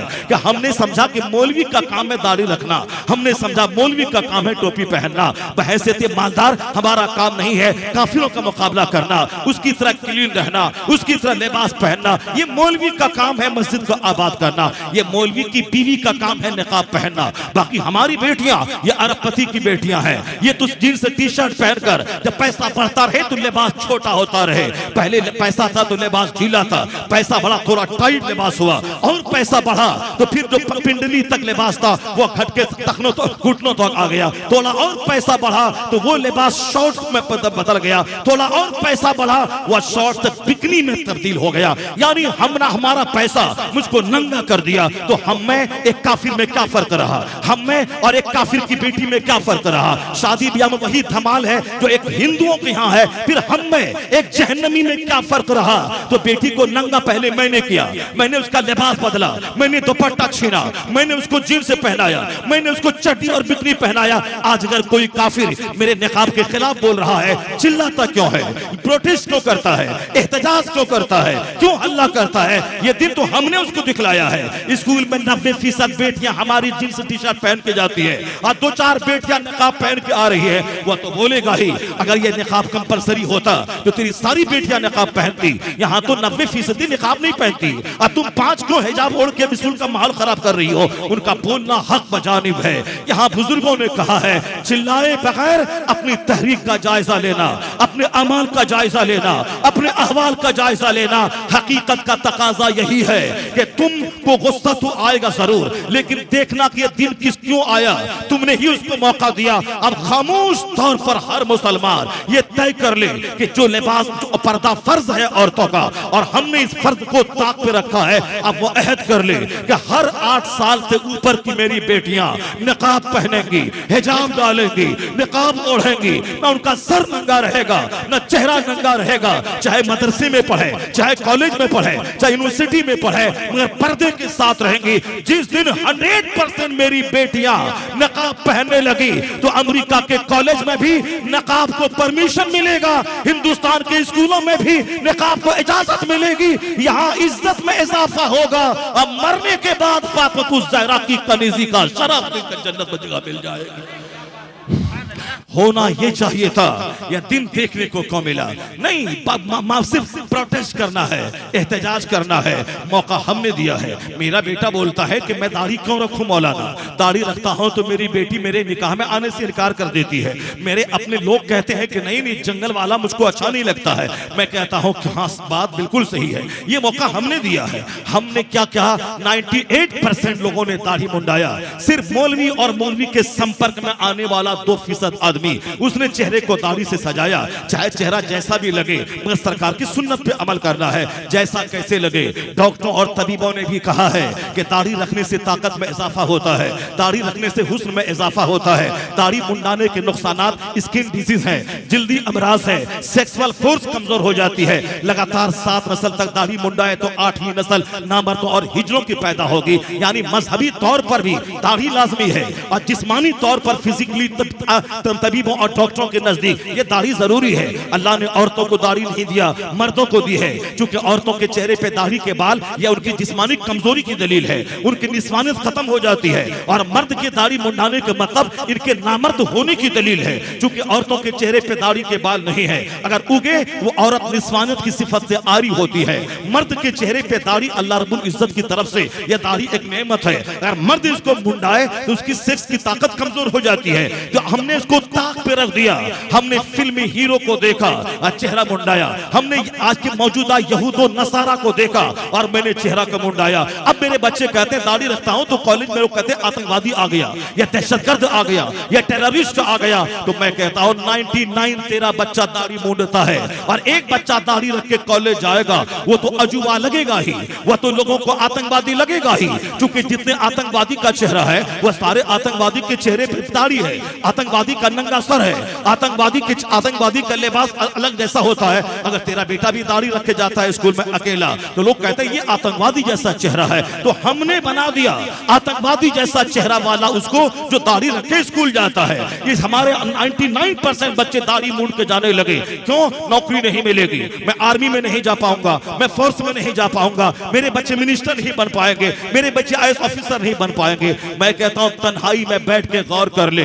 इसी मुल्क के हिंदुस्तान में एक छोटी सी बिरादरी है सिखों की, उनका बेटा पढ़ता लिखता है, हमसे अच्छा पढ़ता लिखता है। उनका बेटा दाढ़ी और पगड़ी के साथ यानी जेल सिंह बनकर हिंदुस्तान का राष्ट्रपति बन जाता है। उनका बच्चा दाढ़ी पगड़ी के साथ पढ़ लिखकर बूटा सिंह बनकर उनका बेटा होम मिनिस्टर हिंदुस्तान का बन रहा है। उनका बेटा दाढ़ी पगड़ी के साथ ब्रिटेन में पढ़कर वहां से वापस आके रिजर्व बैंक का गवर्नर बन जाता है। उनका बेटा दाढ़ी पगड़ी के साथ हिंदुस्तान का प्राइम मिनिस्टर मनमोहन सिंह की सूरत में बन जाता है। उनका बेटा आर्मी चीफ यानी जल सेना, वायु सेना, थल सेना, वायु सेना का अध्यक्ष, मुश्तरका सदर, वो दाढ़ी और पगड़ी वाला सिख का बेटा बन जाता है। जो अध्यक्ष होना, जो प्रधानमंत्री से ज्यादा ताकतवर मनसब है, प्रेसिडेंट से ज्यादा ताकतवर मनसब उसके पास है। यानी उनके पास तीनों सेना की कमान रहती है। अगर वह पावरफुल बना तो प्रधानमंत्री के खिलाफ वह रिवोल्ट कर सकता है, बगावत कर सकता है। इसने ताकतवर मनसब पर दाढ़ी पगड़ी वाला फाइज होता है। बैंक का मैनेजर, प्रोबेशनरी ऑफिसर, वो दाढ़ी पगड़ी के साथ बन रहा है। यहाँ तक कि बैंक का मैनेजर के अलावा रेलवे का मैनेजर, वो साहब दाढ़ी पगड़ी के साथ सिख का बच्चा बन रहा है। तो वहां कहां स्कूल में पहरा बैठा नहीं, स्कूल में दाढ़ी लेके नहीं आएगा। चूंकि सिखों ने मनवा लिया है कि दाढ़ी मेरे मजहब का हिस्सा है, पगड़ी मेरे लिए कंपलसरी है, इसलिए उन्होंने ख्वाहिशात और फिल्मी कल्चर को घर में दाखिल होने नहीं दिया। उन्होंने कहा मेरा लिबास जो भी हो दाढ़ी पगड़ी साथ रहेगी। तो अब दिल्ली के केंद्रीय विद्यालय में दाढ़ी पगड़ी के साथ उसके बच्चे पढ़ रहे हैं, कनाडा के स्कूल में दाढ़ी पगड़ी के साथ उसके बच्चे पढ़ रहे हैं, यहाँ तक कि हिंदुस्तान की जवाहरलाल नेहरू यूनिवर्सिटी में दाढ़ी पगड़ी के साथ उसके बच्चे पढ़ रहे हैं। गवर्नमेंट के नजदीक भी उनको सम्मान है कि किसी भी पोस्ट पे वो जा सकता है अगर उनके पास मेरिट और काबिलियत मौजूद है। मगर मेरे बच्चे को आतंकवादी क्यों बोला जाता है? मेरे बच्चे के पास मेरी बहनें, मेरी बेटियां क्यों नहीं उसके निकाह में आ रही है? हीरो साइकिल का मैनेजर, दाढ़ी पगड़ी वाला, पंजाब की खूबसूरत बेटियां उसी दाढ़ी जंगल वाले शौहर का इस्तेमाल करती है, उसी के निकाह में वो जाती है। वो अभी आईएएस ऑफिसर है पंजाब की बेटियां, वो कहां कहती है दाढ़ी वाला नहीं चाहिए, जंगल लग रहा है, पगड़ी वाला नहीं चाहिए, 18 साल का जवान 80 साल का बुढ़ा लग रहा है। नहीं, उनकी बेटियों के भी दिमाग में सेट है कि हमारे मजहब में दाढ़ी और पगड़ी कंपलसरी है, मुझे अपने हस्बैंड के सिलेक्शन में इसका तो ख्याल रखना ही पड़ेगा। ये हमारी गरीब रिक्शा चलाने वाली की मजदूर बेटी, जिसको ना इल्म इस्लाम का है ना दुनियावी तालीम है, और इनको बाप माँ घर का कल्चर भी काफिराना है। वहां घर में पॉलिटिक्स का चर्चा, फिल्म का चर्चा, क्रिकेट का चर्चा, ये सारा चर्चा है, मगर कभी इस्लाम का चर्चा, बुजुर्गों का चर्चा, गौसे आजम की माँ का चर्चा, फूले भी फूले से भी नहीं लेता। ईद के दिन टोपी पहन के चला गया, बाकी सारा लिबास काफिराना, शादी ब्याह में कल्चर सारा काफिराना। अब वो बच्चा क्या जानेगा कि सुन्नत क्या है, फर्ज क्या है, नफल क्या है, आखिरत क्या है, जन्नत क्या है? वहां तो बाप ने कभी जन्नत की बात ही नहीं की। वो घर में तो बोला कि वह पढ़ा लिखा कमाया खाया, वह पढ़ा लिखा अरबपति बन गया, वह डॉक्टर बना करोड़ों का घर बना लिया, वह इंजीनियर बना करोड़ों का घर बना लिया। अब तो बच्चा समझता है कि पढ़ने का मकसद पैसा कमाना, डॉक्टर बनने का मकसद पैसा कमाना। अब अगर उसका बच्चे का कल्चर उजड़ जाए, मिठाई का एक पैकेट उसका ईमान छीन ले, नौकरी की लालच से वो ईमान को खैर बात कह दे, कसूर उस माँ बाप का है जिसने बच्चों के सामने खाने कमाने का चर्चा तो किया, वह जन्नत का चर्चा नहीं किया, जहन्नम की आग का चर्चा नहीं किया, हुजूर की हयात तैयबा का चर्चा नहीं किया। गांधी का चर्चा हुआ, नेहरू का चर्चा हुआ, अंबेडकर का चर्चा हुआ, मगर सरकार दो जहां की सीरत का चर्चा नहीं हुआ। अब अगर बच्चे हाथ से निकल गए तो लोग कहते हैं मौलाना ऐसी तकरीर कीजिए कि मेरे बच्चे हाथ में आ जाएं, मेरे बच्चे हाथ से निकल गए। एक दिन की तकरीर से कुछ नहीं होता, एक दिन की तकरीर से माहौल में कोई बड़ी तब्दीली नहीं आती। तब्दीली माँ बाप के रोजाना के कल्चर से आता है। माँ बाप का चेहरा बच्चों पे असरअंदाज होता है, माँ बाप की बोली बच्चों की शख्सियत को संवारने और बिगाड़ने में हेल्पर और मुमीद और मुआविन साबित होती है। माँ बाप का रोल अहम होता है। हमने तो घर में दुनियादार का चर्चा किया, जब बच्चे हाथ से निकल गए अब मौलाना याद आ रहा है, अब तावीज याद आ रही है, अब तरकीब याद आ रही है। तावीज क्या करेगी? आम के पेड़ में तावीज लगाने से वहां कटहल थोड़ी फल जाएगा, लीची के पेड़ में 1 करोड़ तावीज डाल दे वहां से अखरोट थोड़ी फल जाएगा, कटहल के पेड़ में तावीज 1 लाख डाल दे वहां से सेब थोड़ी निकल जाएगा। ये तो कुदरत का कानून है। जैसी माँ वैसी औलाद, जैसा बाप वैसा बच्चा, जैसा दरख्त वैसा फल, जैसी जमीन वैसी पैदावार, जैसी फैक्ट्री वैसा प्रोडक्शन। यहाँ सारी तदबीरें उल्टी थी और नतीजा बरक्स निकला। तो अब तावीज ला के दे दो, अब तावीज से फायदा ना हुआ तो अब तावीज का ही इनकार कर बैठा कि तावीज से कोई फायदा ना होता है। कुदरत का कानून है, जब माँ हो फातिमा जैसी और बाप हो अली जैसा तो बेटा हसन और हुसैन पैदा होता है। जब माँ हो सर से लेके पांव तक नेकी का पुतला और बाप हो आबिदे शबे जिंदादार और बाप हो मुजाहिद फी सबीलिल्लाह तो बेटा वलियों का सरदार अब्दुल कादिर जिलानी पैदा होता है। कुदरत का कानून है, जब माँ हो उम्मुल खैर माह नूर यानी रात रात दिन दिन भर इशराक चाश तहज्जुद अवाबी नमाज़े पंजगाना की पाबंद तो उनका बेटा उनके शिकम से निकलने वाला मोइनुद्दीन अजमेरी होता है। जब बाप हो सैयद अहमद अली बुखारवी और माँ हो 80 साल की उम्र में भी सर और चेहरा अजनबी मर्दों के सामने बेनकाब ना करने वाली, अपनी इज्जत व इफ्फत की इस्मत की हिफाजत करने वाली, उसी का बेटा महबूब इलाही निजामुद्दीन देहलवी पैदा होता है। जब बाप हो सल्तनत की मौजूदगी में फकीरी करने वाला मुफ्ती नकी अली खान और माँ हो मुसल्ले पे बैठने वाली तहज्जुद गुजार, उसी का बेटा अहमद रजा खां फाजली बरेलवी पैदा होता है।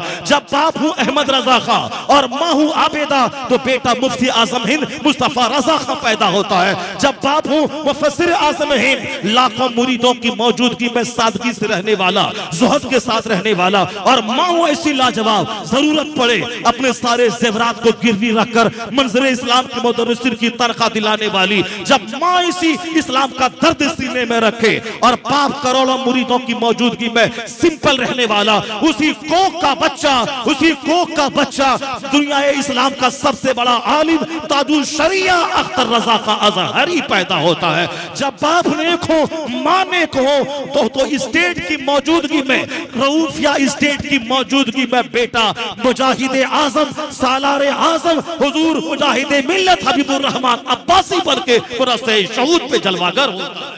जब बाप लाजवाब हो, मां लाजवाब हो, तब उसका नतीजा अच्छा निकलता है। बाप हो,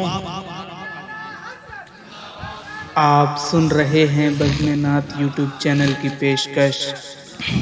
बाप हो गुटखा खोर, बाप हो फिर सारी एनर्जी झोंक कर नमाज छोड़ने वाला, दुनिया के पीछे दिन रात पागल रहने वाला, बाप हो गुटखा खोर, बाप हो बेनमाजी, बाप हो जुआबाज, बाप हो शराबी, उनका बेटा हाथ से निकल जाए तो मौलाना से तावीज ले आओ, पीर साहब से तावीज ले आओ, नहीं होगा। तावीज का काम एक जुज़वी होता, टेम्पररी होता है। तावीज लड़की को लड़का नहीं बना देती है, तावीज गोरे को काला, काला को गोरा नहीं बना देती है। तावीज का मतलब यही है कि आम का पेड़ है मगर फल थोड़ा कड़वा निकल रहा है, तो अब तावीज डाल दिए जाएं ताकि इसका कीड़ा मर जाए, ताकि थोड़ा सा टेस्ट इसका बढ़ जाए, वरना सिरे से यह ना होगा कि तावीज से आम में से फल जाए, ऐसा नहीं है। बल्कि जुज़वी नुकसान है, उसको दूर करने में तावीज मददगार साबित होती है।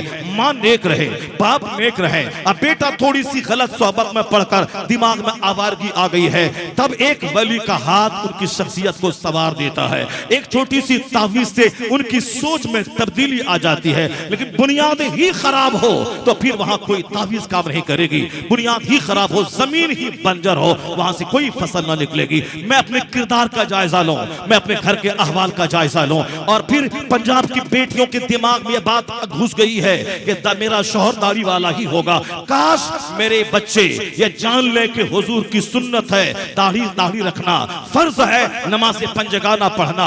स्टडी में 8 घंटे लगाएंगे तब आप बैंक का मैनेजर बनेंगे, 18 घंटे पढ़ेंगे तब आईएएस ऑफिसर बनेंगे। तो दुनिया के चंद सिक्के कमाने के लिए 18 घंटे डेली पढ़ना, और 30 साल तक पढ़ने के बाद डीएम बनना। फिर डीएम बनने के बाद घर में बैठ के पैसा नहीं मिलता है। डीएम बनने के बाद अपने वतन से बेवतन होकर, एक बिहारी है तो उनकी ड्यूटी बेंगलोर में हो जाएगी, उनकी ड्यूटी उत्तर प्रदेश के किसी डिस्ट्रिक्ट में हो जाएगी। फिर उन्हें 30-35 साल तक सर्विस के पीरियड तक घर से बाहर रहना है, 24 घंटे की ड्यूटी करनी है, तब चंद सिक्के कमा के बाल बच्चों को पालना है। फर्क इतना है कि मजदूर 5000 महीना कमाता है और वह 5 से 10 लाख महीना कमाएगा। फिर 65-70 साल के बाद क्या करेगा वो?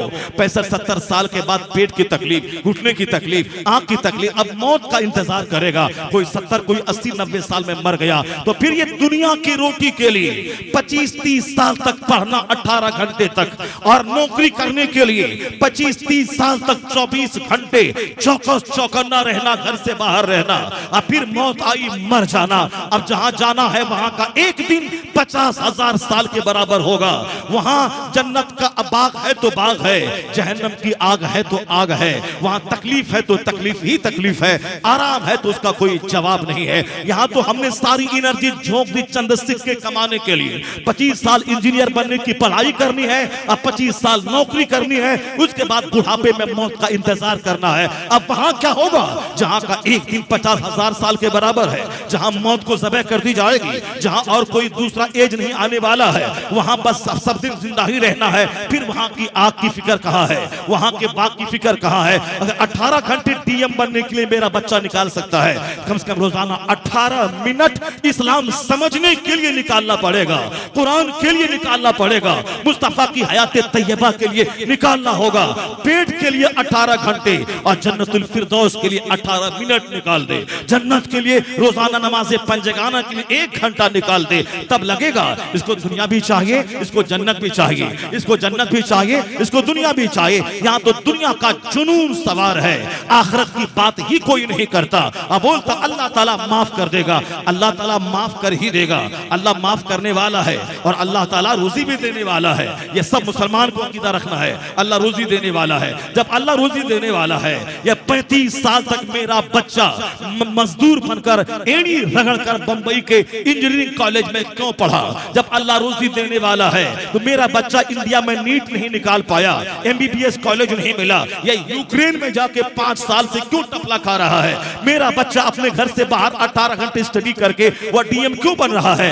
मेरा मजदूर 8 घंटे तक खेत में क्यों हल चला रहा है? मेरा भाई अपने शहर को छोड़ के कलकत्ता जाके वहां मजदूर बनकर दूसरों का धक्का खा के वहां क्यों रात दिन करके मजदूरी कर रहा है? क्योंकि दिमाग में है मैं अपना घर छोड़ के कलकत्ता आके मैं लकड़ी का काम ना करूं, मैं भूखा मर जाऊंगा, मुझे रोजी नहीं मिलेगी। हाँ, दिल में है कि अल्लाह रोजी देने वाला है, लेकिन घर से बाहर निकल के मेहनत करनी पड़ेगी, उसमें महारत हासिल करनी पड़ेगी, बिजनेस का टिप्स अपनाना पड़ेगा, 8 घंटे दुकान में बैठना होगा, तब रोजी मिलेगी। जब रोजी देने वाला अल्लाह है तो फिर दुकान में 8 घंटे क्यों बैठता है? फिर रात भर नाइट ड्यूटी करके पैसा क्यों कमाता है?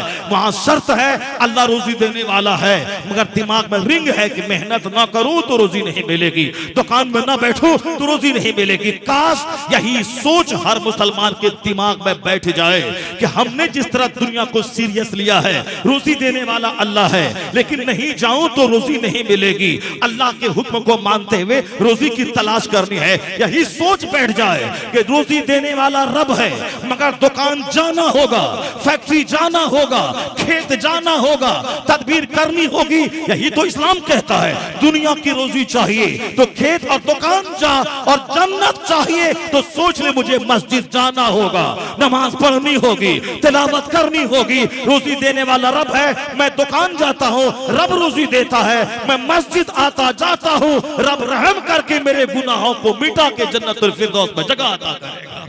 या सोच इस्लामी बनानी पड़ेगी। नहीं, अल्लाह माफ कर देगा। आप शराब पिए तुम, अल्लाह माफ कर देगा। हम करें रियाकारी, अल्लाह माफ कर देगा। हम रहें शैतान और नफ्स की गुलामी करें, अल्लाह माफ कर देगा। तो फिर यही फॉर्मूला रोजी के बारे में क्यों नहीं अपनाता है कि अल्लाह रोजी देने वाला है, मैं घर में रहूं तो भी रोजी देगा, मैं दुकान में रहूं तो भी रोजी देगा। नहीं, यहाँ दुनिया कीमती चीज है, क्योंकि यहाँ शैतान ने पहाया है, नहीं जाएगा तो भूखा मर जाएगा, कोई पूछने वाला ना होगा। काश यही सोच दिमाग में हो जाए, दुनियावी तनाजुर में यहाँ ना जाऊं तो रोजी खतरे में पड़ जाएगी, उसी तरह मैं मस्जिद ना जाऊं तो मेरी जन्नत खतरे में पड़ जाएगी, मैं इस्लामी लिबास न पहनूं मेरी जन्नत खतरे में पड़ जाएगी, मैं आने वाले माह रमजान का इस्तेमाल करते हुए भूखा प्यासा रहकर रोजा न रखूं मेरी जन्नत खतरे में पड़ जाएगी। मैं पाई का हिसाब अपने महाजन को देता हूं, अगर जो हकीकी मालिक है मेरा रब, अगर मैं पाई का हिसाब करके ज़कात ना निकालूं मेरी आमदनी भी खतरे में पड़ जाएगी, मेरी जन्नत भी खतरे में पड़ जाएगी। यही इस्लामी सोच होनी चाहिए। यह इस्लामी सोच जिस दिन बन गई कि रोजी रोटी हासिल करना जरूरी है और जन्नत जाने के लिए मेहनत भी जरूरी है, हुजूर की सुन्नत पे अमल जरूरी है। काश पंजाब की बेटियों से हमारी बेटियों को सबक मिल जाता, पंजाब के छोकरों से हमारे छोकरों को सबक मिल जाता। जब वो दुनियादार की खूबसूरत बेटियां दाढ़ी वाले का सिलेक्शन कर रही है, उनका बेटा दाढ़ी पगड़ी रखकर डीएमओ और एसपी और इंजीनियर डॉक्टर बन रहा है, तो फिर हम क्यों नहीं? क्योंकि हमने गवर्नमेंट की निगाहों में मनवाया नहीं है कि दाढ़ी हमारे लिए कंपलसरी है, उसको इस्लाम से मैं जुदा नहीं कर सकता। तो मेरा सारा बच्चा सुन्नत समझकर दाढ़ी रखे, उसे हर स्कूल में इज्जत और सम्मान का स्थान मिलेगा, जगह मिलेगी, नौकरी भी मिलेगी, प्रोबेशनरी ऑफिसर भी बनेगा, आईएएस ऑफिसर भी बनेगा। जब गवर्नमेंट जान लेगी इनके मजहब का लाजमी हिस्सा है दाढ़ी, तो यहाँ नौकरी भी मिलेगी, इज्जत भी मिलेगी। और अगर दाढ़ी रखा सुन्नत समझकर तो हमारी ये बेटियां कहां जाएंगी? राजपूत के पास जाएंगी, ब्राह्मण के पास जाएंगी, दलित के पास जाएंगी। जब सारे 100% बच्चे दाढ़ी रखेंगे सरकार की सुन्नत पे अमल करते हुए, तो हमारी बेटियां भी इसी दाढ़ी वाले शौहर का सिलेक्शन करेंगी। यानी औरतों के ताल्लुक से भी फिक्र खत्म हो जाएगी और दुनियावी हिसाब से भी नौकरी की भी फिक्र खत्म हो जाएगी। यहां तक कि एक कदम आगे उनके पास मेहनत है, उनके पास जद्दोजहद है, उनके पास खुदा की रहमत नहीं है, उनके पास मुस्तफा की रहमत नहीं है। अगर मैंने सुन्नत पे अमल किया तो और मेहनत भी जारी रही तो मेहनत मेरी तरफ से जाएगी और रहमत खुदा की आएगी। तो काफिर पीछे रहेगा, मुस्तफा का गुलाम हर क्षेत्र में तरक्की करता नजर आएगा। मेरे पास मेहनत भी रह नहीं है, मेरे पास सुन्नत भी नहीं है। जब खुदा की रहमतें भी रूठी हुई है, हिंदुस्तान की गवर्नमेंट भी रूठी हुई है, ऐसे में पेंडुलम की तरफ मैं झूल रहा हूँ और यह काफिर मुझको सफ़े हस्ती से मिटाने की धमकियां दे रहा है। बकवास है जगह जगह पे, ये सोचा हुआ काम नहीं हो रहा है, मैं जो चाहता हूँ नहीं हो रहा है। 1 करोड़ नहीं 40 करोड़ ने दुआएं की हिंदुस्तान में कि काश कुछ नक्शा रिजल्ट वहां का कोई दूसरा हो जाता। मुजाहिद मिल्लत के बारे में हमने और आपने सिर्फ सुना है और बहुत सारे हमारे ज़ईफ़ों ने देखा है। अल्हम्दुलिल्लाह बादशाही में फ़कीरी कैसे की जाती है वो मुजाहिद से दुनिया सीख ले। उनकी सादगी को देखने के लिए कोई अगर चाहे तो हबीब मिल्लत को देख ले। मौलाना मोहम्मद साहब मदज़िल्लहुल आली ने जो जवानी में सिंपल रहकर, सादा रहकर और एक मुजाहिदाना जज्बा लेकर गाँव गाँव, शहर शहर, करिया करिया, बिहार, बंगाल, उड़ीसा, उत्तर प्रदेश, बंबई, जहां भी ज़रूरत इनकी महसूस हुई, कभी इन्होंने ये नहीं कहा कि मैं गरीब के घर नहीं जाऊंगा, मैं इस कमज़ोर सवारी पे नहीं जाऊंगा, मैं तो इतना बड़ा शेख हूँ, मुजाहिद मिल्लत की गद्दी नशी हूँ, मुझको तो एयर कंडीशन ही चाहिए। नहीं नहीं, उन्होंने मुजाहिद मिल्लत के नक्शे कदम की पैरवी का हक अदा करने की कोशिश की है और आज अल्हम्दुलिल्लाह अल्लाह ने वो इज्जतें दी हैं कि इस उम्र में कई लाख लोगों ने इनके हाथ पे तौबा किया है। जो किसी 80 साला 90 साला शेख के हिस्से में जो काम मुश्किल से आता है वह काम इस शेख कामिल के हिस्से में आया है। वह शेख आपके सामने आ गए। पूरे इलाके में जो इनकी इज्जतें हैं, जो जवान बूढ़े मर्द औरत जो अपने दिल में इनका सम्मान रखते हैं, वह दूसरे मशाइख के लिए नकल करने की चीज है। जो लोग चटक पटक लिबास पहनकर चाहते हैं कि मेरे मुरीदों की तादाद बढ़ जाए, वो इनकी सादगी से सबक हासिल करें। चटक मटक और झूठ और फरेब का सहारा लेकर मसलक और मशरब का काम नहीं होता है। मसलक और मशरब का काम सादगी से होता है। वह सादगी जो इस्लाम का हिस्सा है। इन्नल बज़ाज़त मिनल ईमान, सादगी ईमान का हिस्सा है। जिन बुजुर्गों ने भी उस नक्शे उस पैटर्न पे जिंदगी गुजारी, उनकी जिंदगी स्टेबल रही। मरने के बाद भी लोगों ने उनकी कब्रों से फैज हासिल किया। और जिन्होंने दुनियादारों की तरह चटक मटक लिबास पहनकर चाहा कि मैं नौजवानों की अकीदत को खरीद लूं, वक्ती तौर पर चंद दुनियादारों की भीड़ तो लग सकती है, मगर दिल को जीता नहीं जा सकता है। दिल को जीतने के लिए झूठ और फरेब नहीं, दिल को जीतने के लिए सुन्नत और सादगी का रास्ता अख्तियार करना पड़ता है। आजकल बहुत सारे मशाइख और शेख को देखेंगे खूब गुटखा और सिगरेट का सहारा लेते हैं। कभी मुरीद नहीं बोलता है कि मेरा पीर साहब तहज्जुद पढ़ता है, मेरा पीर अल्लाह की तस्बीह बयान करता है, मेरा पीर बैतुल इरशाद में लगा रहता है। जब भी देखो नमाज पढ़ते, जिक्र करते, दुरूद करते, नहीं बल्कि आज दलाल किस्म के मुरीद बोलते हैं मेरा शेख क्या सिगरेट पीता है, एक दिन में 100 डब्बे को खंगाल देता है, क्या गुटखा है, रजनीगंधा पुड़िया मुरीद तोहफा ला के देते हैं। साहब मेरा शेख को बड़ा पसंदीदा है ये गुटखा खाना। तो हाँ, तुम्हारा दुनियादार शेख होगा जो हमेशा जब भी देखो गुटखा खाए, जब भी देखो साहब सिगरेट पिए। मगर मेरा भी एक शेख है, जब भी देखो अल्लाह का जिक्र करता पाया, जब भी देखो तिलावत करता पाया।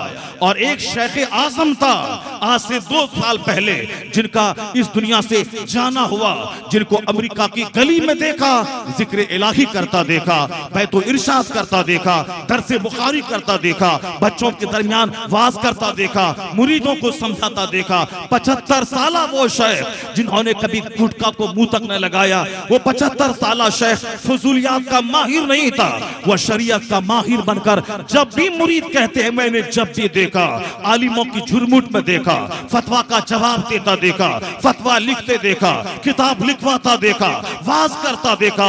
वो शेख कामिल जो गौसे आजम की याद ताजा कर गया इस सदी में, उसी को दुनिया अख्तर रजा का अज़हरी ताजुल शरिया के नाम से पुकारती है। शेख हो तो ऐसा हो जिनको जब भी देखा तहज्जुद पढ़ता देखा, 400 इशराक पढ़ता देखा, हाथ में तस्बीह है दुरूद पढ़ता देखा, जब भी देखा हर 5 दिन में एक खत्म कुरान करते देखा, जब भी देखा वाज करता हुआ देखा, इल्म दीन का फैजान बांटता हुआ देखा। अल्लाह ताला सरकार ताजुल शरिया की कब्र को रहमत और नूर अता फरमाए, उनकी कब्र को मकाम मुस्तजाब बना दे, उनके फैजान को उनके करोड़ों मुरीदों तक आम फरमा दे। वही मॉडल हमारे लिए है हुजूर मुजाहिद मिल्लत। बहुत सारे पीर हैं जिन्होंने दुनिया उनके पास आई, अपने आप को बचा नहीं पाए, लेकिन जो एक रूफिया स्टेट में जो जिन्होंने आंख खोला हो, जिन्होंने एक शहजादे प्रिंस की तरह जो जिंदगी गुजारता, लेकिन लोगों ने देखा कि फकीरी में सिंपल पहनना ये तो हमारी कमजोरी है, मगर ऐशो आराम के ढेर पर बैठकर सुन्नत पर अमल करते हुए सिंपल रहना ये जिहाद है। वही काम हुजूर मुजाहिद मिल्लत ने किया है, यानी बादशाहत में फकीरी की है। आज जिनके पास 5 लाख रुपए हैं, फिरौन का दादा बन जाता है। जो छोटा सा घर कलकत्ता में बना ले वो नमरूद का बाप बन जाता है। जो छोटा सा घर अपने बहादुरपुर और गोविंद नगर में बना ले, अब उनकी जबान में गर्मी, चेहरे पे गर्मी, बदन में गर्मी, तोंद फूल के कोठी हो जाता है। क्योंकि अब सुबह से लेकर शाम तक खाते ही रहना, अब खाने वाले का तोंद तो निकल ही जाएगा। अब वो साहब जैसे कि एक आदमी को औरतों को टोकरी संभालनी पड़ती है, उसी तरह इस खाने वाले को अपना पेट संभालना पड़ता है। अब वो सीना तान के बैठता है, कौन है जो मेरी तरह खाता हो, कौन है जो मेरी तरह घर बनाता हो, कौन है जो मेरी तरह कीमती फॉर्च्यूनर पे चलता हो। यानी गाड़ी उसे मगरूर बना देती है, अच्छा सा घर उसे घमंडी बना देता है, अच्छा सा कपड़ा उसे मगरूर बना देता है। लेकिन कोई सीखे मुजाहिद मिल्लत से, जहां तक निगाह जा रही है उसी स्टेट की जमीन है, शहजादा है, लेकिन कोई बता तो दे कभी सीना तान के चला हो। नहीं, जब भी लोगों ने देखा महफिल में वाज कहने वाला वाज कह रहा है, अल्लाह के खौफ पे खिताब हो रहा है, तो सबसे पहले जिनकी आंखें भीग जाती थी, आंखें नम हो जाती थी, वो मुजाहिद मिल्लत की जाते गिरामी है। जिनकी आंखें झुकी रहती थी, जिनकी आंखें नम रहती थी, जिनका सर झुका रहता था, जिनका नौकर गुलाम कीमती कपड़ा पहने, जिनका खादिम कीमती जूता पहने, और वो सादगी का नमूना बनकर इसी सादगी ने इंदिरा गांधी को हिला के रख दिया, इसी सादगी ने जेलर को हिला के रख दिया, इसी सादगी ने सऊदी अरब के चंद दलालों को हिला के रख दिया, इसी सादगी ने हिंदुस्तान के दौलतमंदों को हिला के रख दिया। पता चला कि ठाठ बाट से जो काम नहीं निकलता है वह काम रूहानियत से और सादगी से निकल जाता है।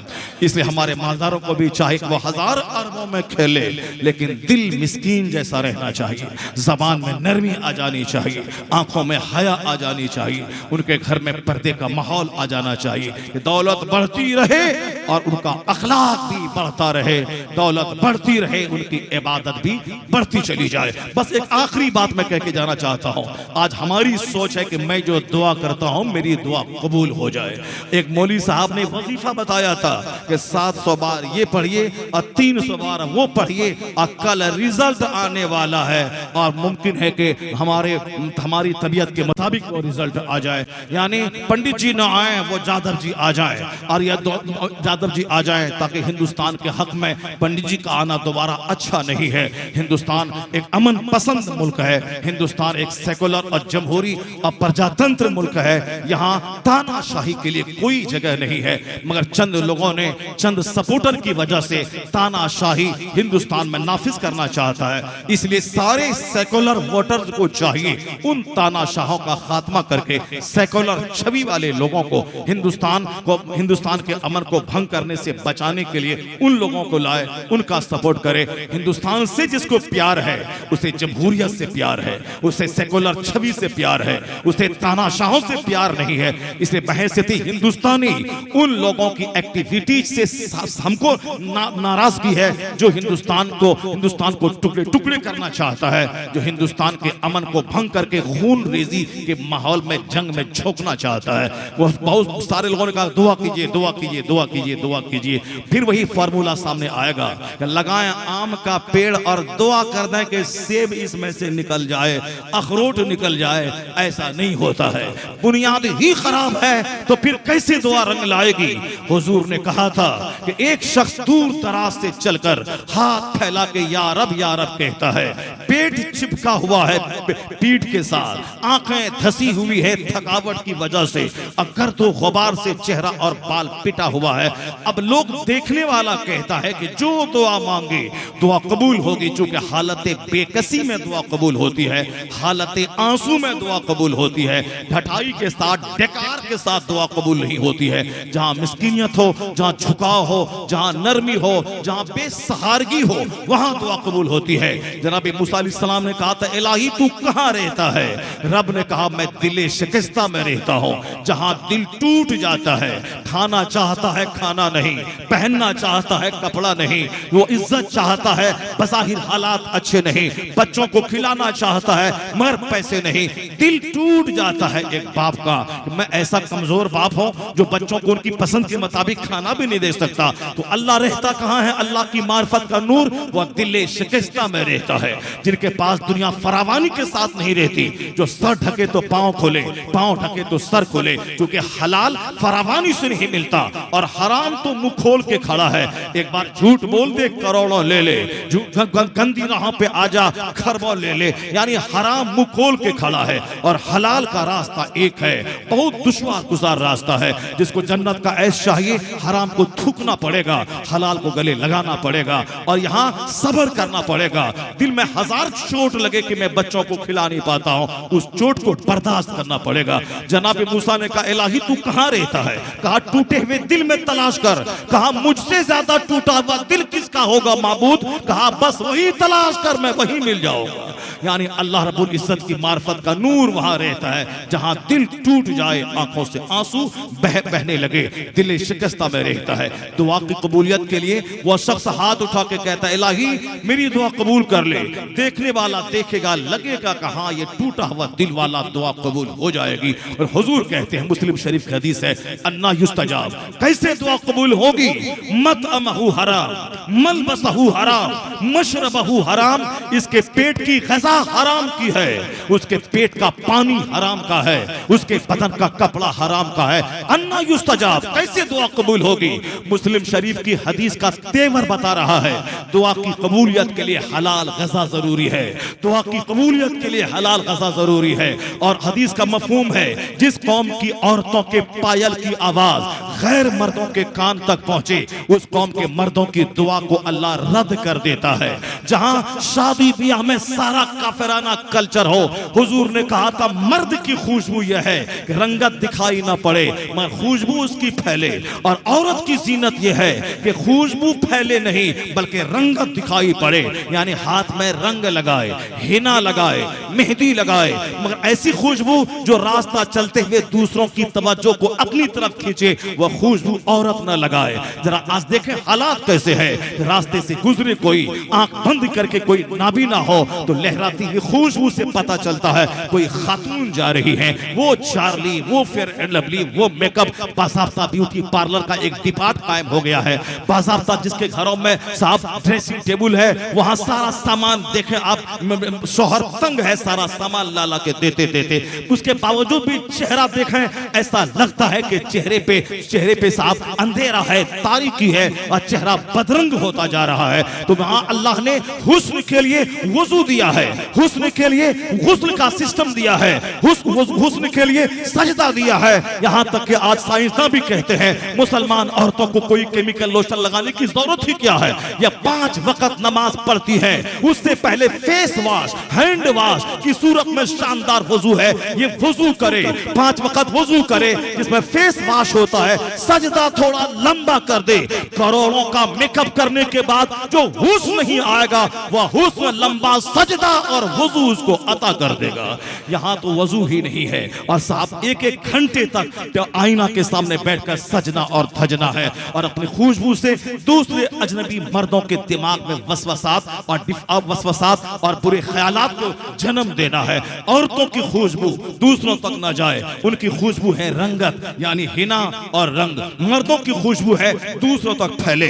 एक औरत खुशबू लगा के जा रही थी, हुजूर ने क्या कहा, ऐसी है ऐसी है ऐसी है। क्या मतलब? मुहद्दिसीन फरमाते हैं मतलब वो औरत फाहिशा है जो इस तरीके से लहरा के खुशबू से दूसरों को मुअत्तर करती हुई जाए। अब हुजूर की हदीस की रोशनी में जायजा ले ले, हमारी बेटियों, हमारी बहनों, हमारी बीवियों का क्या हाल है, हुजूर की उस हदीस की रोशनी में कैसी हैं, आप जायजा ले ले। औरतों के पायल की आवाज गैर मर्दों के कान में पहुंचे, मर्दों की दुआ को अल्लाह रद्द कर देता है। वह चाहे काबा में दुआ करे, पेट में हराम ग़िज़ा है, दुआ रद्द हो जाएगी। वो काबा में मताफ में दुआ करे, औरतें उसकी नंगी रहती हैं, बेपर्दा रहती हैं, दुआ रद्द हो जाएगी। बुजुर्गों ने कहा है अगर दुआ कबूल करवानी है तो हलाल ग़िज़ा पेट में डाल, अपनी बेटियों को पर्दे में रख, अपनी बीवी को पर्दे में रख, तय्यूस मत बन, उनकी बेपर्दगी से राजी मत रह। जिस तरह तय्यूस कहते हैं जो अपनी बीवी की ज़िनाकारी से राजी रहे वह तय्यूस है। तय्यूस पर जन्नत की खुशबू हराम है। तय्यूस वही नहीं, आला हजरत लिखते हैं, तय्यूस वही नहीं जो औरतों की बेहयाई से राजी रहे, वह भी तय्यूस है जो अपनी बीवियों को बेपर्दा घुमाए, जो अपनी बीवियों को बेपर्दा अजनबी मर्दों के सामने लाए, वो भी तय्यूस है। और तय्यूस पे जन्नत की खुशबू हराम है। तो बुजुर्गों ने कहा है अपनी औरतों को पर्दे में रख, अपने पेट में हलाल ग़िज़ा डाल। अगर काबा जाने की सकत नहीं है, हज फर्ज नहीं है, जाने की जरूरत नहीं है, तो अपने मोहल्ले की मस्जिद में दुआ कर, अल्लाह कबूल करेगा। जो हराम खा के औरतों को बेपर्दा रहकर जो दुआ काबा में कबूल नहीं होगी, वह दुआ हलाल खाकर पर्दे का एहतमाम करके मोहल्ले की मस्जिद में कबूल हो जाएगी। क्योंकि दुआ कबूल करने वाला तो अल्लाह है और अल्लाह रब्बुल इज्जत हमारे सारे अहवाल से बाखबर है। वह देखता है कि दुआ करने वाला अपने मोहल्ले की मस्जिद में दुआ कर रहा है या काबा के अंदर दुआ कर रहा है। अल्लाह रब्बुल इज्जत अपने बंदों के अहवाल से बाखबर है। हालात कुछ भी हैं और दुआ वजीफा पढ़िए और साहब दुआ ऐसा हो जाएगा। मुसलमान टुकड़े टुकड़े गैंग में बदल चुका है। आज एक लीडर मुझको बार बार यही ताना देता है, यह टुकड़े टुकड़े गैंग का नाम है। वह मिल्लत इत्तेहाद कुछ नहीं जानता है। पहले तो जनरल लोग कहते थे टुकड़े टुकड़े गैंग, और आज तो मोदी जी जो मोहतात होके बोलने के आदी है, उनका लुच्चा लफंगा, उसका गुर्गा जो कुल्लम कुल्ला मुस्लिम दुश्मनी की बातें करता है। लेकिन इन गुर्गों के बीच में मोदी जी की जबान काफी मोहतात रहती है, मगर जो मोहतात हैं उसे भी पार्लियामेंट में टुकड़े टुकड़े गैंग बोलना पड़ा। मोहतातीन का ये आलम है, उन्होंने भी मेरी हालत पर टुकड़े टुकड़े गैंग बोला। एक बार शबाना आजमी ने कुछ बोली थी तो दूसरा मेरे बिहार का एक नेता है, वो क्या बोला, ये टुकड़े टुकड़े गैंग की नई लीडर आ गई है, यानी टुकड़े टुकड़े लीडर। वहां उसका मुंह नोचने की जरूरत नहीं है, उसके खिलाफ बकवास की जरूरत नहीं है, अपने हालात का जायजा लेने की जरूरत है। मस्जिदों में एक हो गए महमूद व अयाज, न कोई बंदा रहा न कोई बंदा नवाज, एक ही सफ में खड़े हो गए। मस्जिदों में आज भी यूनिटी है, आज भी ऑर्गेनाइजेशन है, आज भी शेख पठान की सारी जंगें खत्म है। पठान का मजदूर जो धोबी का बच्चा, वो अगर अगली सफ में जुमा के दिन बैठ जाए और एक अरबपति 1000 बीघा जमीन का जोतने वाला, वो उसको निकाल नहीं सकता है, क्योंकि मस्जिद में जो पहले जाके जगह ले ले वही उसकी जगह है। मस्जिद में तुम मजदूर किसान जो पहले जाए वही उसकी जगह है।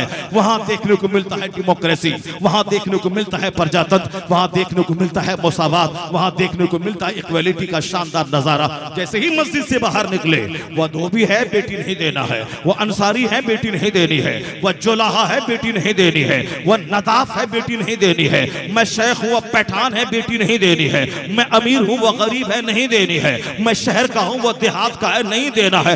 यानी टुकड़े टुकड़े गैंग में बढ़ गए। अंसारी उठा है इलेक्शन में, मैं पठान हूँ नहीं दूंगा वोट। शेख उठा है मैं पठान हूँ नहीं दूंगा वोट। ये जोलाहा उठा है मैं बिकरानी हूँ नहीं दूंगा वोट। यह मलिक उठा है मैं पठान हूँ नहीं दूंगा वोट। यानी जात बिरादरी में बढ़ गए हम। यह मलिक है, ये जोलाहा है, यह पठान है, ये हमारी पहचान के लिए था।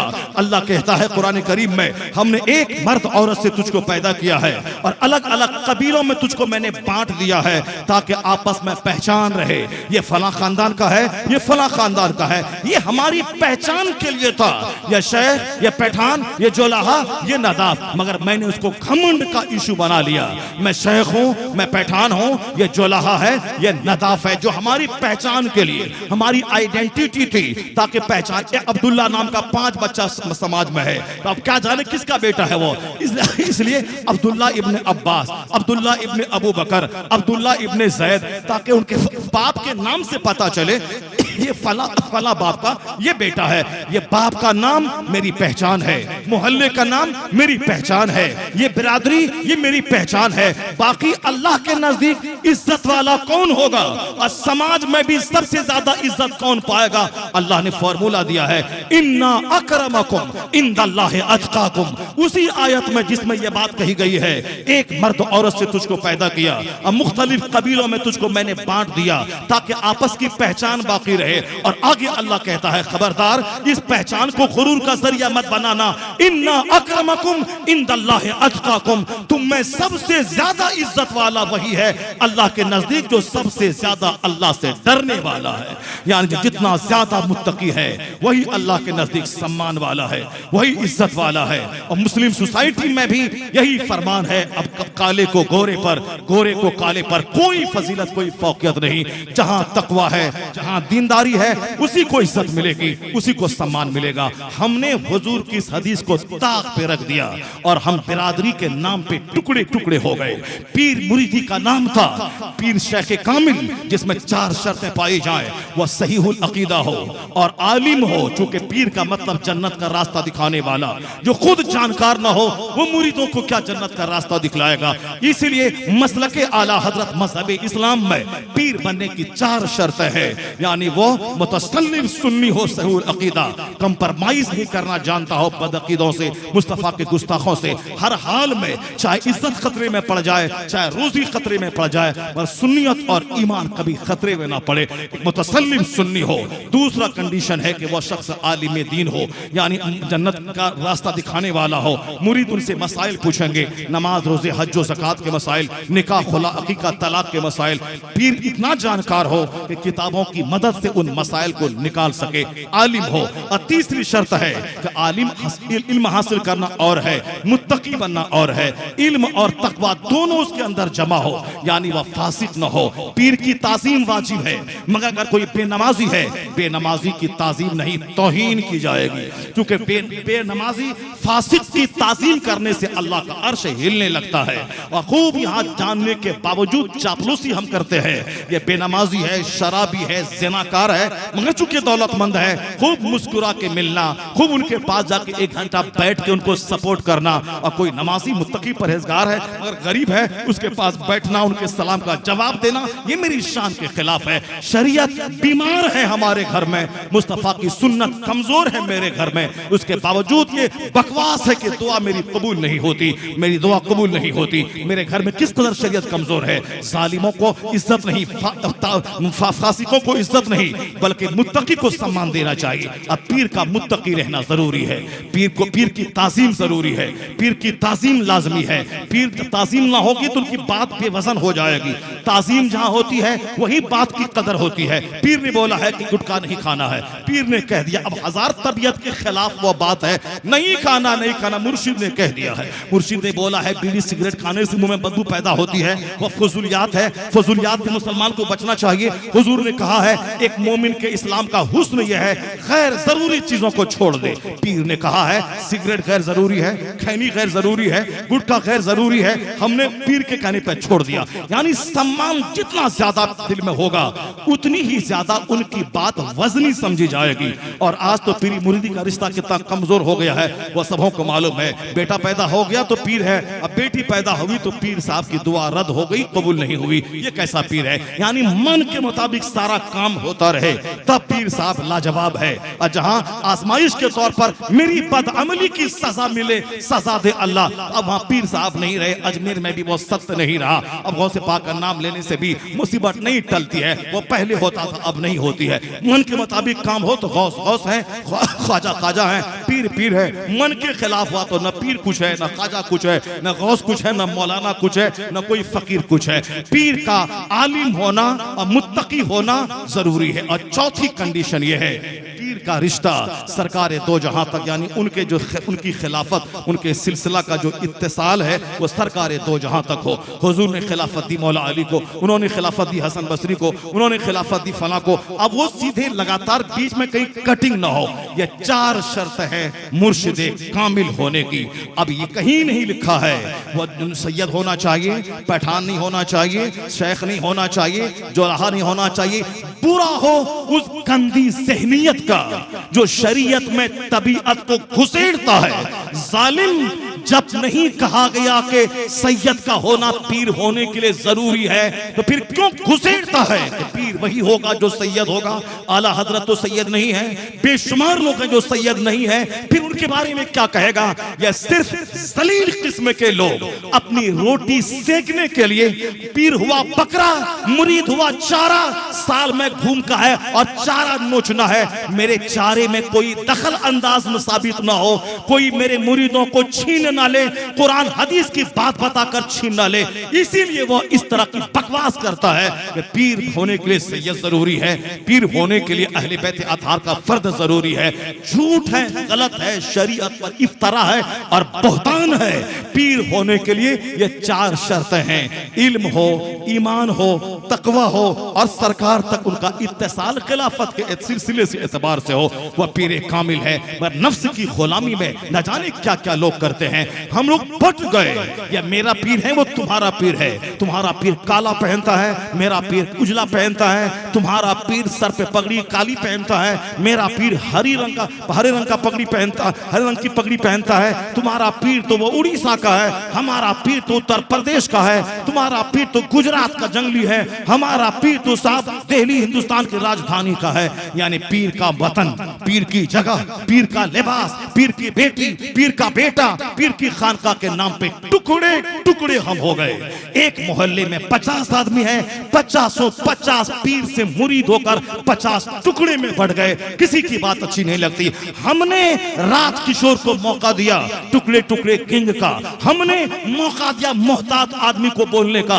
यहाँ हमारा खानदान उठा है, वो वोट नहीं देगा, उसका उठा तो वो वोट नहीं देगा। आज इस हालत में जहां हम पड़े हैं, हमारी जिल्लत तय है, रुसवाई तय है। मस्जिद में टुकड़े टुकड़े, मदरसे में टुकड़े टुकड़े, पीर के नाम पे टुकड़े टुकड़े, मदरसे के नाम पे टुकड़े टुकड़े। जिस दिन इत्तेहाद कायम नहीं होगा, मैं बात नहीं करता गुस्ताखे रसूल की, मैं बात नहीं करता नजदी वहाबी की, मैं बात करता हूं अहले सुन्नत व जमात मसलके आला हजरत के फॉलोवर की। मैं मसलके आला हजरत का मानने वाला। ये पीर के नाम पे टूटा है, ये मस्जिद के नाम पे टूटा है। मुझको सरदारी नहीं मिली, अब वो जलसे को उखाड़ देगा, मदरसे को वीरान कर देगा। होना ये चाहिए था मेरा नाम ना हो, मैं सरदार ना रहूं, बल्कि जलसा मेरा टूटने ना पाए, मदरसा मेरा टूटने ना पाए, मेरी मस्जिद का तकद्दुस पामाल ना होने पाए। मैं तो मिट ही जाऊंगा, चाहे आज हो चाहे कल मरने के बाद हो, पर मेरा मसलक सलामत रहे, मेरा मशरब सलामत रहे, मेरा जलसा सलामत रहे, मेरा मदरसा सलामत रहे।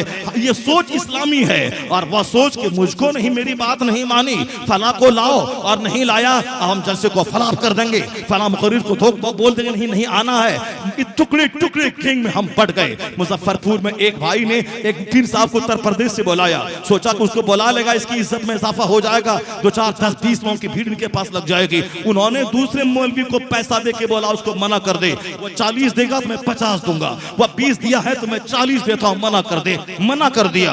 अब फिर ताली बजाता है कि देखा मैं क्या कर सकता हूं, मुझको पहचाना नहीं है, मेरी पहुंच कहां तक है। बहुत सोचा था कि मैं बोला लूंगा, यानी जलसे को फलाप करके ताली बजाता है, पीर साहब को रुकवा के खुशियां मना रहा है। ऐसे जलील और खसीस और कमीना किस्म के लोगों से मुसलमान समाज भरा है, मुस्लिम सोसाइटी भरी है। जिस दिन ये टुकड़े टुकड़े गैंग की कैफियत बदल जाएगी, मस्जिद में इत्तेहाद, खानका में इत्तेहाद, जलसों में इत्तेहाद, कब्रिस्तान में इत्तेहाद, समाज में इत्तेहाद। इत्तेहाद आज हो जाए, अमेरिका भी हमारा है, हिंदुस्तान भी हमारा है, बंगाल भी हमारा है, बिहार भी हमारा है। कि मोहम्मद से वफा तूने तो हम तेरे हैं, ये जहां चीज है क्या लौह कलम तेरे हैं। अल्लाह ताला उस वक्त तक मुझको जलील करता रहेगा जब तक मैं शरीयत और सुन्नत की मुखालफत करता रहूंगा। गैर जरूरी बहसों में मैं पड़ा हूं। मेरा काम क्या है, वमा खलक़तुल जिन्न वल इंस इल्ला लियाबुदून। मेरा रब कहता है मैंने तुझको इबादत के लिए पैदा किया है। इस बीच में इलेक्शन के 3 माह से इलेक्शन का चर्चा है। बहुत सारे मौलाना मर गए। मुफ्ती मुजफ्फर मेरे इलाके के जबरदस्त जबरदस्त आलिम थे, इंतकाल कर गए। मुफ्ती मंजर हसन कदरी हिंदुस्तान के 20 टॉप मुफ्तियों में थे, उनका इंतकाल इसी एक महीने के अंदर हो गया। जिन्होंने इलेक्शन पे चर्चा किया था, अब पंडित जी तो कल और उसकी ताजपोशी होगी और वो तो मर गया पहले ही, तो हम तो मर जाएंगे। अब इलेक्शन का रिजल्ट परसों आएगा, कौन बनेगा वो जाने, मगर एक एक घंटा तक तबसरा करना, ये आएगा तो वो होगा, वो आएगा तो वो होगा। चाय की दुकान पे, पान की दुकान पे, मस्जिद में, खानका में, स्टेज पर कभी ये तबसरा ना हुआ हजरत मेरी जिंदगी की 25 साल की नमाजें कज़ा हैं, उसका क्या होगा।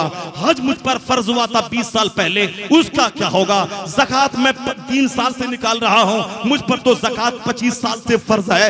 हिसाब नहीं है कि कितना पैसा मेरे पास है, उसका 40वां हिस्सा कितना होगा, उसकी सूरत क्या निकलेगी। कभी इस पे तबसरा नहीं है। तबसरा है जादव जी आ गए तो क्या होगा, पंडित जी आ गए क्या होगा। हमारा काम है इबादत, मकसद हयात है इबादत। जमीन आसमान सारी नेमतें मेरे लिए, मैं पैदा हुआ हूं रब की इबादत के लिए। मेरी जिंदगी 100 साल के अंदर ही सिमट जाती है, बचपन जवानी बुढ़ापा खत्म, यानी मैं इबादत के लिए पैदा हुआ हूं। इबादत पे कोई तबसरा नहीं, करोड़ों गुना है, कोई तबसरा नहीं। तबसरा सियासत पे है, हुकूमत किसकी बनेगी।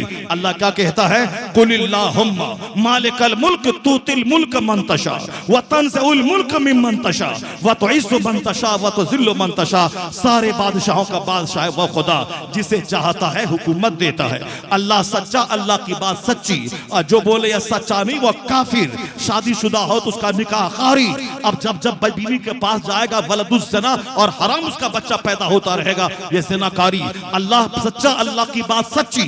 इसीलिए बुजुर्गों ने कहा है, नेता को बोलेगा झूठ बोलता है तो चलेगा, अगर वो नेता सच भी बोले और तुम बोलेगा झूठ बोल रहा है, तेरा ईमान खतरे में नहीं पड़ेगा। लेकिन मौलाना के ताल्लुक से अगर तुमने दिल में बैठा लिया कि हर मौलाना फराड और झूठा होता है, मुमकिन है कि काफिर हो जाए। क्योंकि मौलाना कुरान पढ़ेगा और तेरे दिमाग में सेट है कि हर मौलाना झूठ बोलता है, और तू बोलेगा ये झूठ बोल रहा है। मौलाना बोलेगा हुजूर ने ये कहा, बुखारी में आया है, और तेरे दिमाग में बाप ने सेट कर दिया है कि हर मौलाना फराड और फराडी और झूठा होता है, तू बोलेगा ये झूठ बोल रहा है। जहां वह कुरान बोला और तुमने कहा झूठ बोल रहा है, ईमान खतरे में पड़ जाएगा। इसीलिए आला हजरत ने कहा है, बाज हालतों में आलिम की तौहीन बंदे को काफिर बना देती है, कुफ्र तक पहुंचा देती है। तो दूसरों के ताल्लुक से अगर कोई कंफ्यूजन पैदा हो तो ईमान को मुमकिन है कि खतरा ना हो। उलमा के ताल्लुक से कंफ्यूजन पैदा हुआ, मुमकिन है कि ईमान खतरे में पड़ जाए। तो दिमाग में सेट है कि हमें तबसरा करना ये हमारा काम है, हमारी ड्यूटी है इबादत। कुरान कहता है, बाकी हाकिम कौन बनेगा, किसकी सल्तनत छीनी जाएगी, इस आयत करीमा में सराहत से कहा गया, सारे बादशाहों का बादशाह है वह खुदा, जिसे चाहता है हुकूमत देता है, जिससे चाहता है छीन लेता है। हुकूमत देना रब का काम, हुकूमत छीनना रब का काम। कब किस हालत में किसको हुकूमत मिलेगी ये अल्लाह जानता है, यानी दुनिया चलाना रब का काम। किस बादशाह की हुकूमत छीनी जाएगी और किस मजदूर के बेटे को हाकिम बनाया जाएगा, ये रब का काम है। मेरा काम है नमाज पढ़ना, रोजा रखना, हज करना, ज़कात देना, माँ बाप की खिदमत करना, पड़ोसी से अच्छा सलूक करना, झूठ शराब जुआ सारे गुनाहों से बचते रहने की कोशिश करना। मेरा काम है इबादत करना, और रब का काम है दुनिया का संचालन करना। और आज बंदा मस्जिदों में बैठकर संचालन की बात कर रहा है, उल्टा पुल्टा काम कर रहा है। रब को अपना काम करने दें, आप अपना काम करें। जिस दिन इबादत पे नजर चली गई, मस्जिदों की आबादी, घर में तिलावत, आने वाले महीने का एहतराम, जब इस कदर अपने आप को बुलंद कर ले कि इबादत जिंदगी का सबसे बड़ा काम हो जाए, तो बगैर हाथ उठाए, बगैर वजीफा पढ़े, बगैर तस्बीह पढ़े हुए दुआ कबूल होगी, और दुआ भी करने की जरूरत न पेश आएगी। पर डॉक्टर इकबाल की ज़बानी, खुद ही को कर बुलंद इतना कि हर तकदीर से पहले खुदा बंदे से खुद पूछे, बता तेरी रजा क्या है। खुदा बंदे से खुद पूछे, बता तेरी रजा क्या है। जो काम हमारा था वो काम हमने छोड़ दिया, और जो काम रब्बे करीम का है हमने उस पर तबसरा शुरू किया। इसी तरह की 2, 4, 5 आयतें पढ़कर मैं क्या कर रहा हूँ और मैं क्या सोच रहा हूँ। मैंने कुरान शरीफ की 3-4 आयतों का सिलेक्शन किया था कि आज की तकरीर में अपने नौजवान नस्ल और अपने नौजवान भाइयों को इस्लामी मजाज देने के लिए कुरान करीम की आयतों के हवाले से कि मेरी सोच कैसी है, कुरान कुरान कैसी सोच दे रहा है। मैंने बयान करना चाहा था मगर चूंकि वक्त की कमी है इसलिए मैंने सिर्फ एक ही आयत पे मैं तबसरा कर पाया। हमारी जिंदगी का मकसद है इबादत, इस पे तबसरा हो, बाकी कायनात कैसे चलेगी वो रब का काम है। रब को अपना काम करने दें, आप अपना काम करें, दुनिया का निज़ाम कायदे से चलता रहेगा। अल्लाह तबारक व तआला हमको और आपको सबों को कुरान फहमी की तौफीक अता फरमाए और हमें अपने घरों में इस्लामी उसूल और ज़ाब्ते को नाफिज करने की तौफीक अता फरमाए। जो काफिर मेरी हालतों पे तबसरा करता है उनके मकसद के खिलाफ हमें रसूल पाक की सुन्नतों पे अमल करने की अल्लाह तौफीक अता फरमाए। आमीन। व आखिर दावाना अनिल हम्दुलिल्लाहि रब्बिल आलमीन।